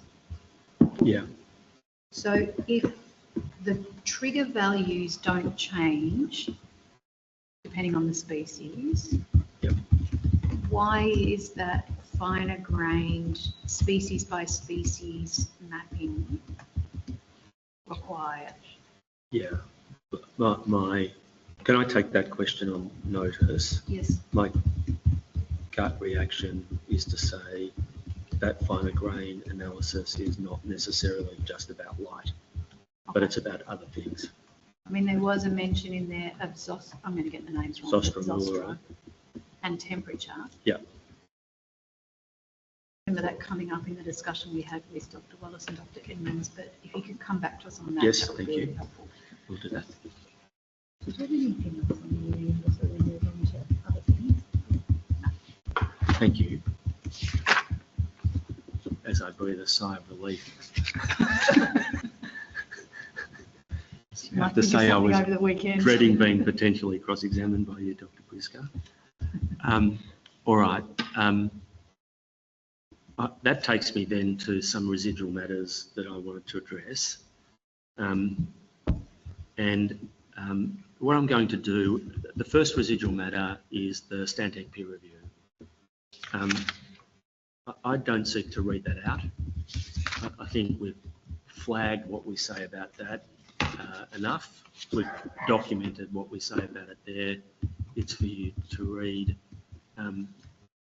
We don't really think that you derive much pleasure or benefit given the way that those have progressed, and you can read what we say. That's the case. We did want to just touch on project rationale, a little bit of a bugbear. We're touching on it only because we feel like we've been sort of dragged into it a bit. Viva, in its opening, made substantive submissions that seek to underscore the need for the project. The submissions are cast, that should say cast, not cased, cast as an attempt to explain the project rationale. Standing on their own, these submissions are not directly related to the relevant environment effects. The school has understood the IAC's 2022 findings on the question of need stand undisturbed by the Minister's directions to prepare the SEES. In 2022, the committee found that the project was one way to meet the future gas demand, that the project could contribute to the Victorian energy security and reliability. However, it also found that it was unclear whether or to what extent the project could supply affordable gas in the Victorian market. And whilst the project rationale was sound, there was still some uncertainty about whether the asserted benefits of the project in addressing potential gas shortfalls or providing cost-effective augmentation to Victoria's gas supplies will be realised through the project. And we've cited the passages that are in the report. There's no evidence which could permit the committee to depart from those conclusions here. Neither do the terms of reference permit the committee to reopen the matter. Insofar as the proponent admits that the environmental effects of the project are to be balanced against countervailing benefits to be derived from the project, nothing under the EE Act, the terms of reference, and I say that either in respect of the 2022 or the 2024 terms of reference, the ministerial guidelines or the scoping requirements support that contention. The proponent cites no authority for that purpose. It's a matter for the minister to assess the net community benefit of the project insofar as the committee's advice is sought by the minister as an advisory committee. The terms of reference do not explicitly invite the committee to express an opinion on the ultimate question for the planning minister. Rather, the terms of reference invite the committee to provide advice as to the draft planning controls and provide advice which might assist the minister to make a decision about the draft PSA. And to that extent, the committee has discharged that task given to it by the terms of reference in 2022 and not been asked to reopen the matter on new information, new evidence, or the 2024 terms of reference for this SEES. I mean, we put on evidence about that matter in the first hearings, and you got to where you got to in your recommendations, and that's where they stand. And that's, as we understand it, that's one of the things, that's one of the objectives of the confining of the terms of reference here to the relevant environmental matters, that we don't reopen all of that other stuff. So we just leave that there. Project definition is the last of the residual matters that I wanted to briefly address. The EES and the SEES are ultimately a consequence of a referral determination made by the Minister for Planning in 2022. The Minister's request for an EES described the key components of the project as follows, and I'm not going to read them out, because they're in that direction. But you can see the key, that there are measurements of the length of the ships, the area of land, the length of the pier or the jetty arm. The scoping requirements then require a project description, and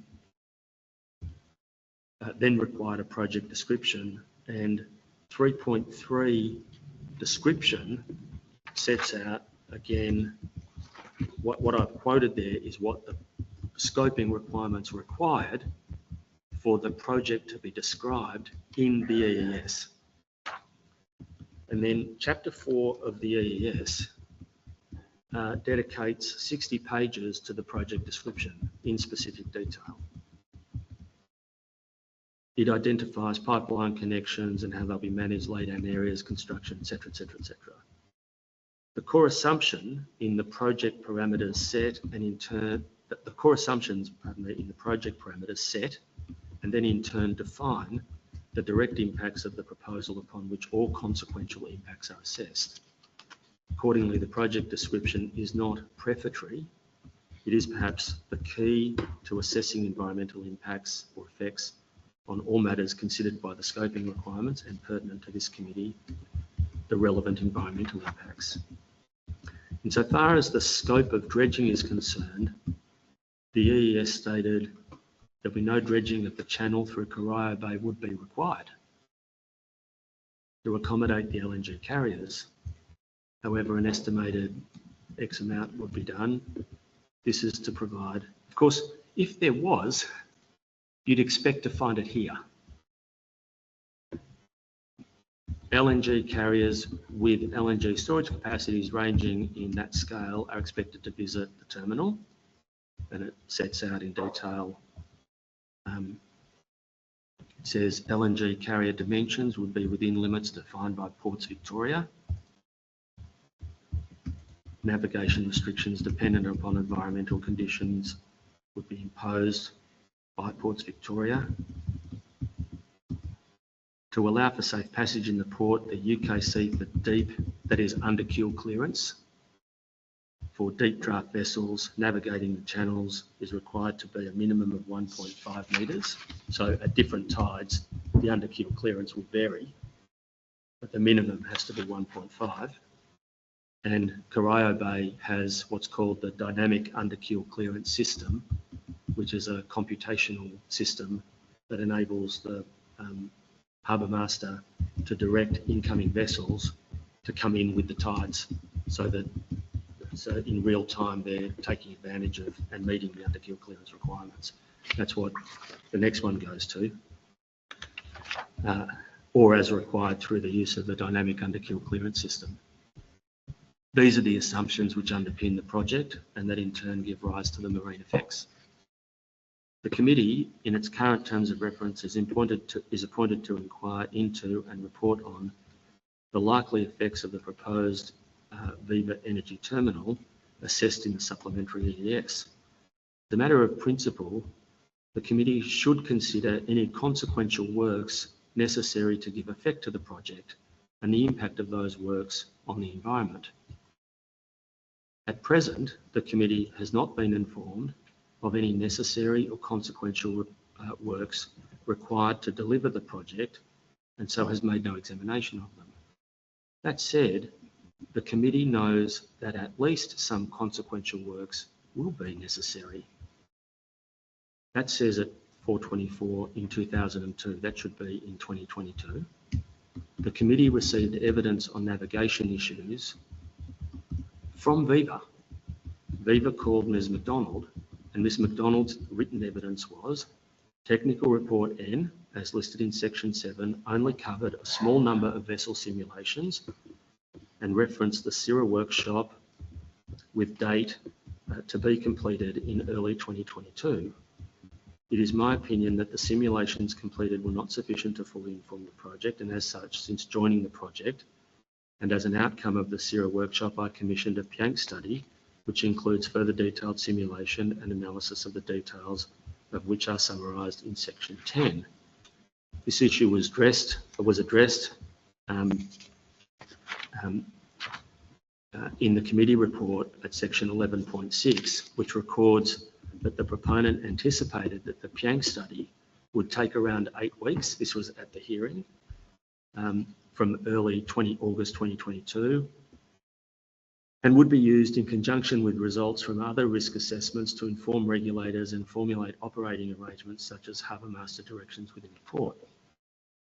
The committee observed the investigation of navigation and mooring of the LNG carriers is a work in progress, with significant detailed investigation to come. Ports Victoria itself requires the additional work to develop the harbour master directions and other maritime mitigations.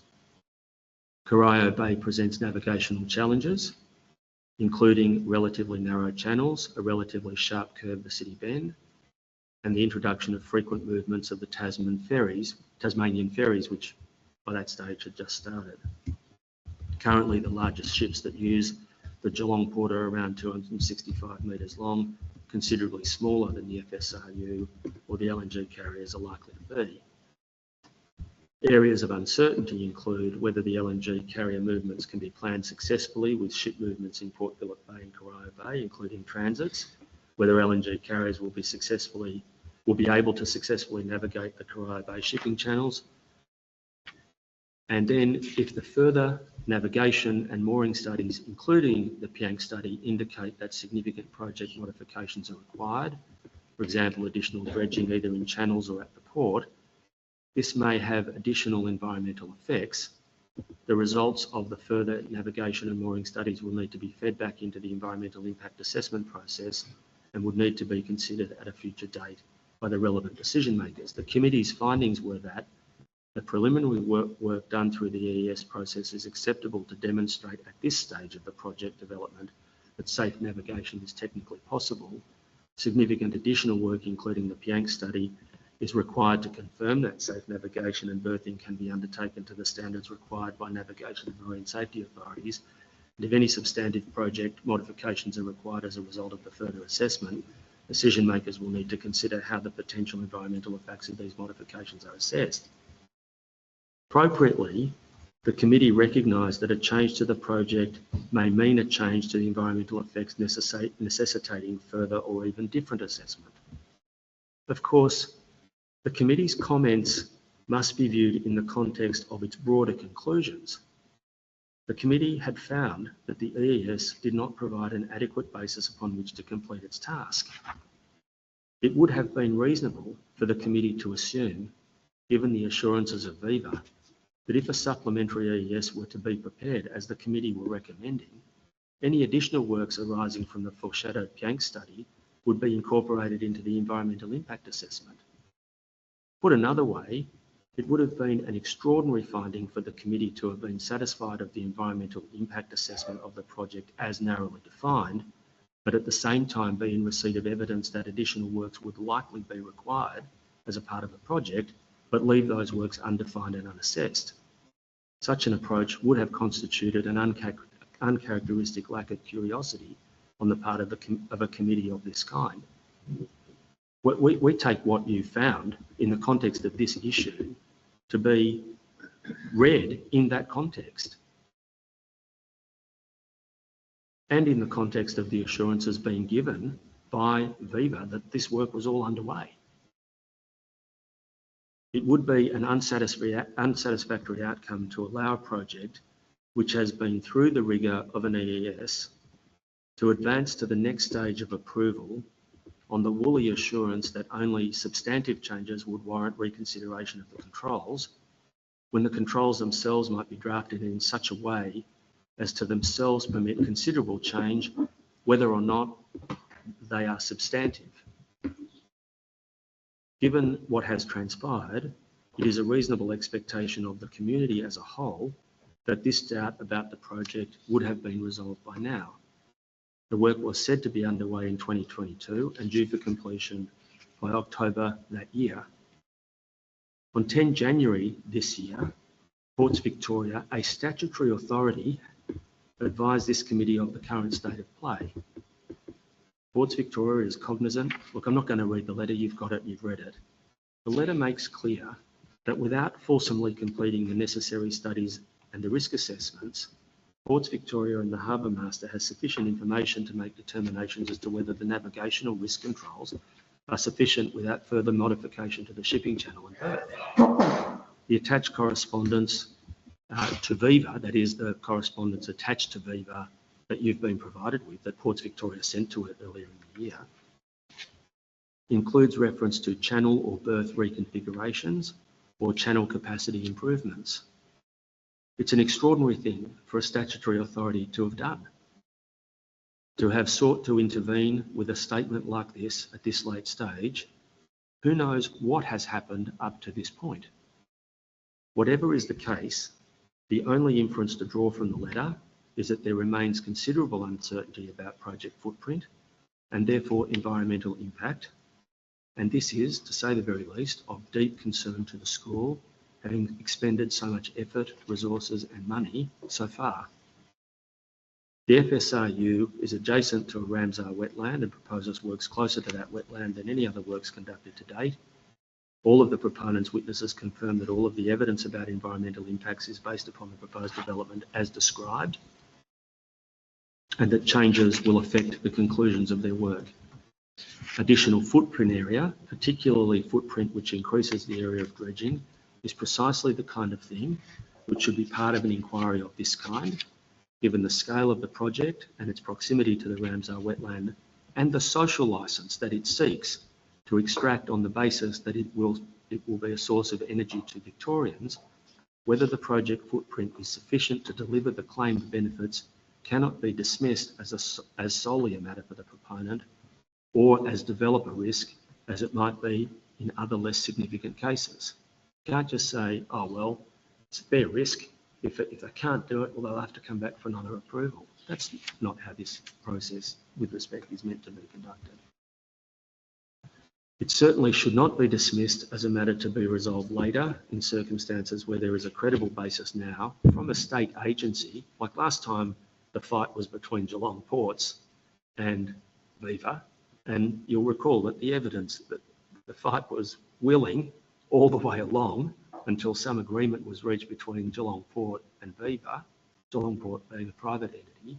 This is the state agency who was one of the members of the TRG and part of the group participating in defining the study program.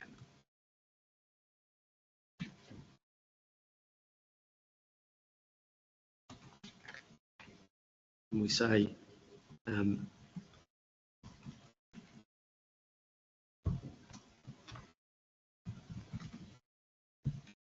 at 443, Ports Victoria is a statutory authority. It's a member of the TRG. It's one of the bodies who was to contribute to the study program, which was lauded by Viva as thorough and rigorous, but the process of which has completely lacked transparency. If nothing else, this letter provides a glimpse of what was really going on inside the group that ultimately approved the study program. The school is concerned that without certainty as to the project definition and extent, there is a risk that its ability to participate in and comment upon what is actually proposed will be lost in loosely worded planning controls that make it possible for the project to alter in size, to be left to the government without public scrutiny. The absence of public scrutiny in the assessment of environmental impacts of this project in particular should be a matter of deep concern to the committee, as should the broader public perception of the integrity of these processes. On the very terms of the EES, changes to berth, the manoeuvring area or the channel would constitute a different project to the project that has been assessed by the committee. Accordingly, the committee should make explicit in its report that its findings are quarantined by the project as defined by the EES and the project alone. It should do so by clearly stating that it has evaluated to the extent the limited information permits only the project as detailed within the EES, and that cumulative impacts of the defined project and any additional works in fact required but left unarticulated by the EES should be assessed through a further supplementary process. I mean, it's those last two paragraphs produce, from the school's point of view, a thoroughly unsatisfactory outcome. I mean, in substance, I think you've already asked Viva to address you on this matter. They should be pressed to say, well, can you do this without doing more work? And if the answer is no, then so be it. And we come to our conclusions. I think I've got till 3:30. I think it was 3 o'clock. But, Was it? um, Okay, well, I was wrong. It's if you 3:30. give me 5 minutes, we will be done. Okay, don't rush. No. It does actually say 3:30, so. Don't be cheeky. All right, so we say a little bit we didn't want to say anything up front about the school because this is round 2 and you know who we are and where we're from. At 4:40, 4:50 and 4:51, we set out in those passages the long-standing relationship that the school has with the land, its setting, and so on, which are well known to you. As noted in 2022, the school's relationship with Viva is cordial, but is one informed by necessity rather than choice. The refinery and its impacts, including the safety risk posed by it, affects the experience of staff and students, as well as choices made by the school in the expansion of its facilities, notwithstanding the size of its grounds. The rather tenuous nature of the relationship is strained further by Viva's persistent failure to bring the operation of the refinery into compliance with applicable noise standards, despite the assurances it made to the committee and the school community. Viva has been eager to define this location by reference to its port context alone. The refinery site is, however, proximate to numerous sensitive residential communities, and by reason of its location at the northern extent of the coastline, forms an edge condition to the industrial precinct to the south. It has a direct interface with the school, separated only by Shell Parade. It's clearly a substantial industrial facility, but it sits within a broader, more sensitive land use and environmental context within which it is, by its nature, fundamentally incompatible. Would you put a refinery next to a Ramsar wetland today? Nope. Any expansion of industrial activity in this location must proceed with caution. The school would prefer that the project did not proceed in this location. The reasons are obvious. The school's amenities exceptional, generally, marred only by the presence of Viva's refinery, which is at some distance. It would prefer not to endure the additional presence of the FSRU. But of course, we know, and the school knows, that its preferences will not dictate the outcome in that respect. The school, of course, recognised and said that. The approach of the school has been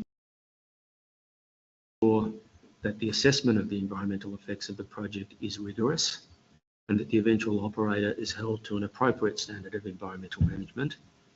To be able to undertake that assessment, there are 2 essential elements: a clear and precise statement of what the project is and involves, and a proper understanding of the existing conditions. And in saying those things out loud, I'm reminded that that's how I opened the closing in 2022. There remains considerable doubt about both. The school has followed the Minister's directions, sought to facilitate a hearing notwithstanding the very onerous timeframes, participated actively as a member of the community, and has sought to ensure that this committee is armed with evidence on both sides of the equation. In selecting its witnesses, the school sought out reputable independent experts. The schools followed the evidence and sought to press matters which are legitimately open. That evidence demonstrates deficiencies. It will be for this committee to determine whether or not those deficiencies matter. If you decide that they do not matter, the committee will be placing a considerable degree of faith in the evidence called by Viva, and in all the circumstances, that would be brave. In summary, the preparation of the EES and this supplementary EES can be described at best as sloppy. It has not facilitated community involvement. Rather, it has impeded it in every imaginable way. In that light, Criticisms of the school and its witnesses are regrettable. I think that's where the full stop was meant to be. Or maybe it's another one. No, it was that one. The school maintains that the work undertaken by Viva does not comply with the Minister's directions on their terms. Irrespective, the work undertaken by Viva does not provide a sound evidentiary basis upon which the committee could make reliable or unqualified conclusions about the significance or acceptability of the relevant environmental effects. And if it can please the committee, I really didn't think I'd get there by 3 o'clock or thereabouts, but Well done. they're the submissions. Do you have a question? I also have a question. Yeah, you go.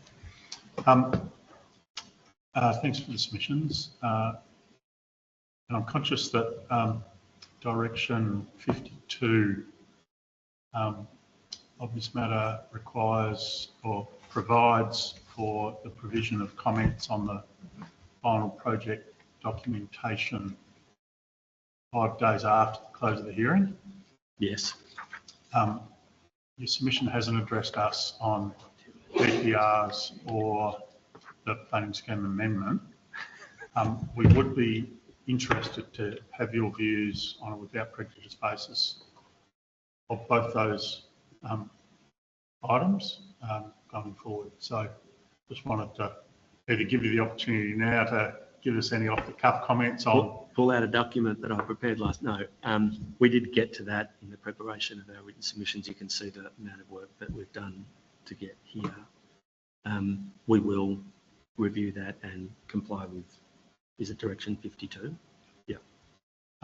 And I'd just make the point, that direction is written in the context of project documentation. Yeah. And I'd just like to get you to cast your eye over the planning scheme amendment as well as the EPR. Yes. That was half my question. But I just wanted to check whether the proponent was intending to file a kind of day 3 version of the environmental mitigation measures and incorporate document, or whether you're content to rely on the day 2 version. We have written what we were going to address you on this premise there'd be a day 3. I'm just trying to think at the moment whether we have any actual changes. We wouldn't do it for the sake of doing a day 3, or if it was one change, whether we'd put it in a reply rather than produce a day 3. And I think what I'd be prepared to say if it suited you is that I think they're minor enough that we could probably deal with them rather than give you a whole another array of documents that we will just refer to and make sure we single them out in our reply. Okay, so we're not talking extensive changes. I would have been a little surprised if we were. We don't think anyone's put any to us. I can't imagine why. If we get to Monday and it happens that way, something I can't see at the moment, we'll not do it for you. We think of one change. Okay. That's useful information. Thank you. The other half of my question was just coming back to that noise condition about getting their house in order before allowing any further. I understand how that would work in relation to refinery noise. Yeah. But if we're talking cumulative industry noise, and this is, see, for the school, it's the refinery noise plus project noise. But for other sensitive receptors in Norlane and, on the other side, Correct. there's refinery noise, existing industry noise, and project noise that we need to consider. And the middle category there, how can you condition a project approval for Viva that requires cumulative noise to be reduced to within the limits when they're not in control of all of the sources of the cumulative noise? Do you understand what I'm getting at? I think so. Can I, Mr. Chessel, in his submissions the other day, made the point that we have focused our attention on the impacts to the school.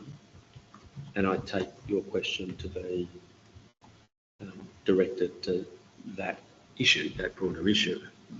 Well, it seems to me that if you're inviting us to consider a condition on approvals, it has to be in that broader context.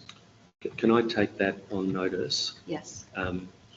and address, if necessary, address you on it on Monday morning briefly, or alternatively, when we deal with the Or through the project drafting. approvals Yep. drafting.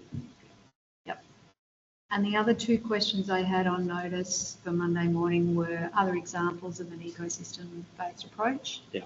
And if the light threshold criteria are the same for the different seagrass species. Doesn't matter. Thank you. Okay. Thank you for your submissions. Thank you. Okay. Anything that anyone wanted to raise before we end for today? We assume you'd rather end than ask us to get a start, so, but if that's the case, I can indicate we are going to give you a written document. Yes. We now go home and turn our mind to that, and I think you've got a later start on Monday. We have, so that we didn't have to spend a night's accommodation. Yeah, so it's partly to get here. What we wanted to put in your mind was get it to you as early as we can. It won't be very long. And you've got that late start, or if you want to start even a little later, you might prefer to say, make sure you've got it in your inbox crack of dawn Monday and you can read it before you come in, or we just get it in on the morning and do our best and take you through it. I must say, it won't be very long. We had allowed 3 hours, an 11 o'clock start, Yeah. 3 hours, Which is- it would necessitate a lunch break. So, Yeah. if you don't There'll be think, plenty of time. so, okay, well, I think we might stick with the 11 o'clock start then. And we'll make sure it's filed first thing anyway. Yep. So that just in case you have a cup of coffee, you can scroll through it beforehand. We'll make you read it anyway. Consistent. Every bit of it. Yeah, I get, well, yeah. All right. Okay. All right, well, we'll, anything else for the school? No? No, Okay, thank you. We'll see you at 11 o'clock on Monday morning. Thank you.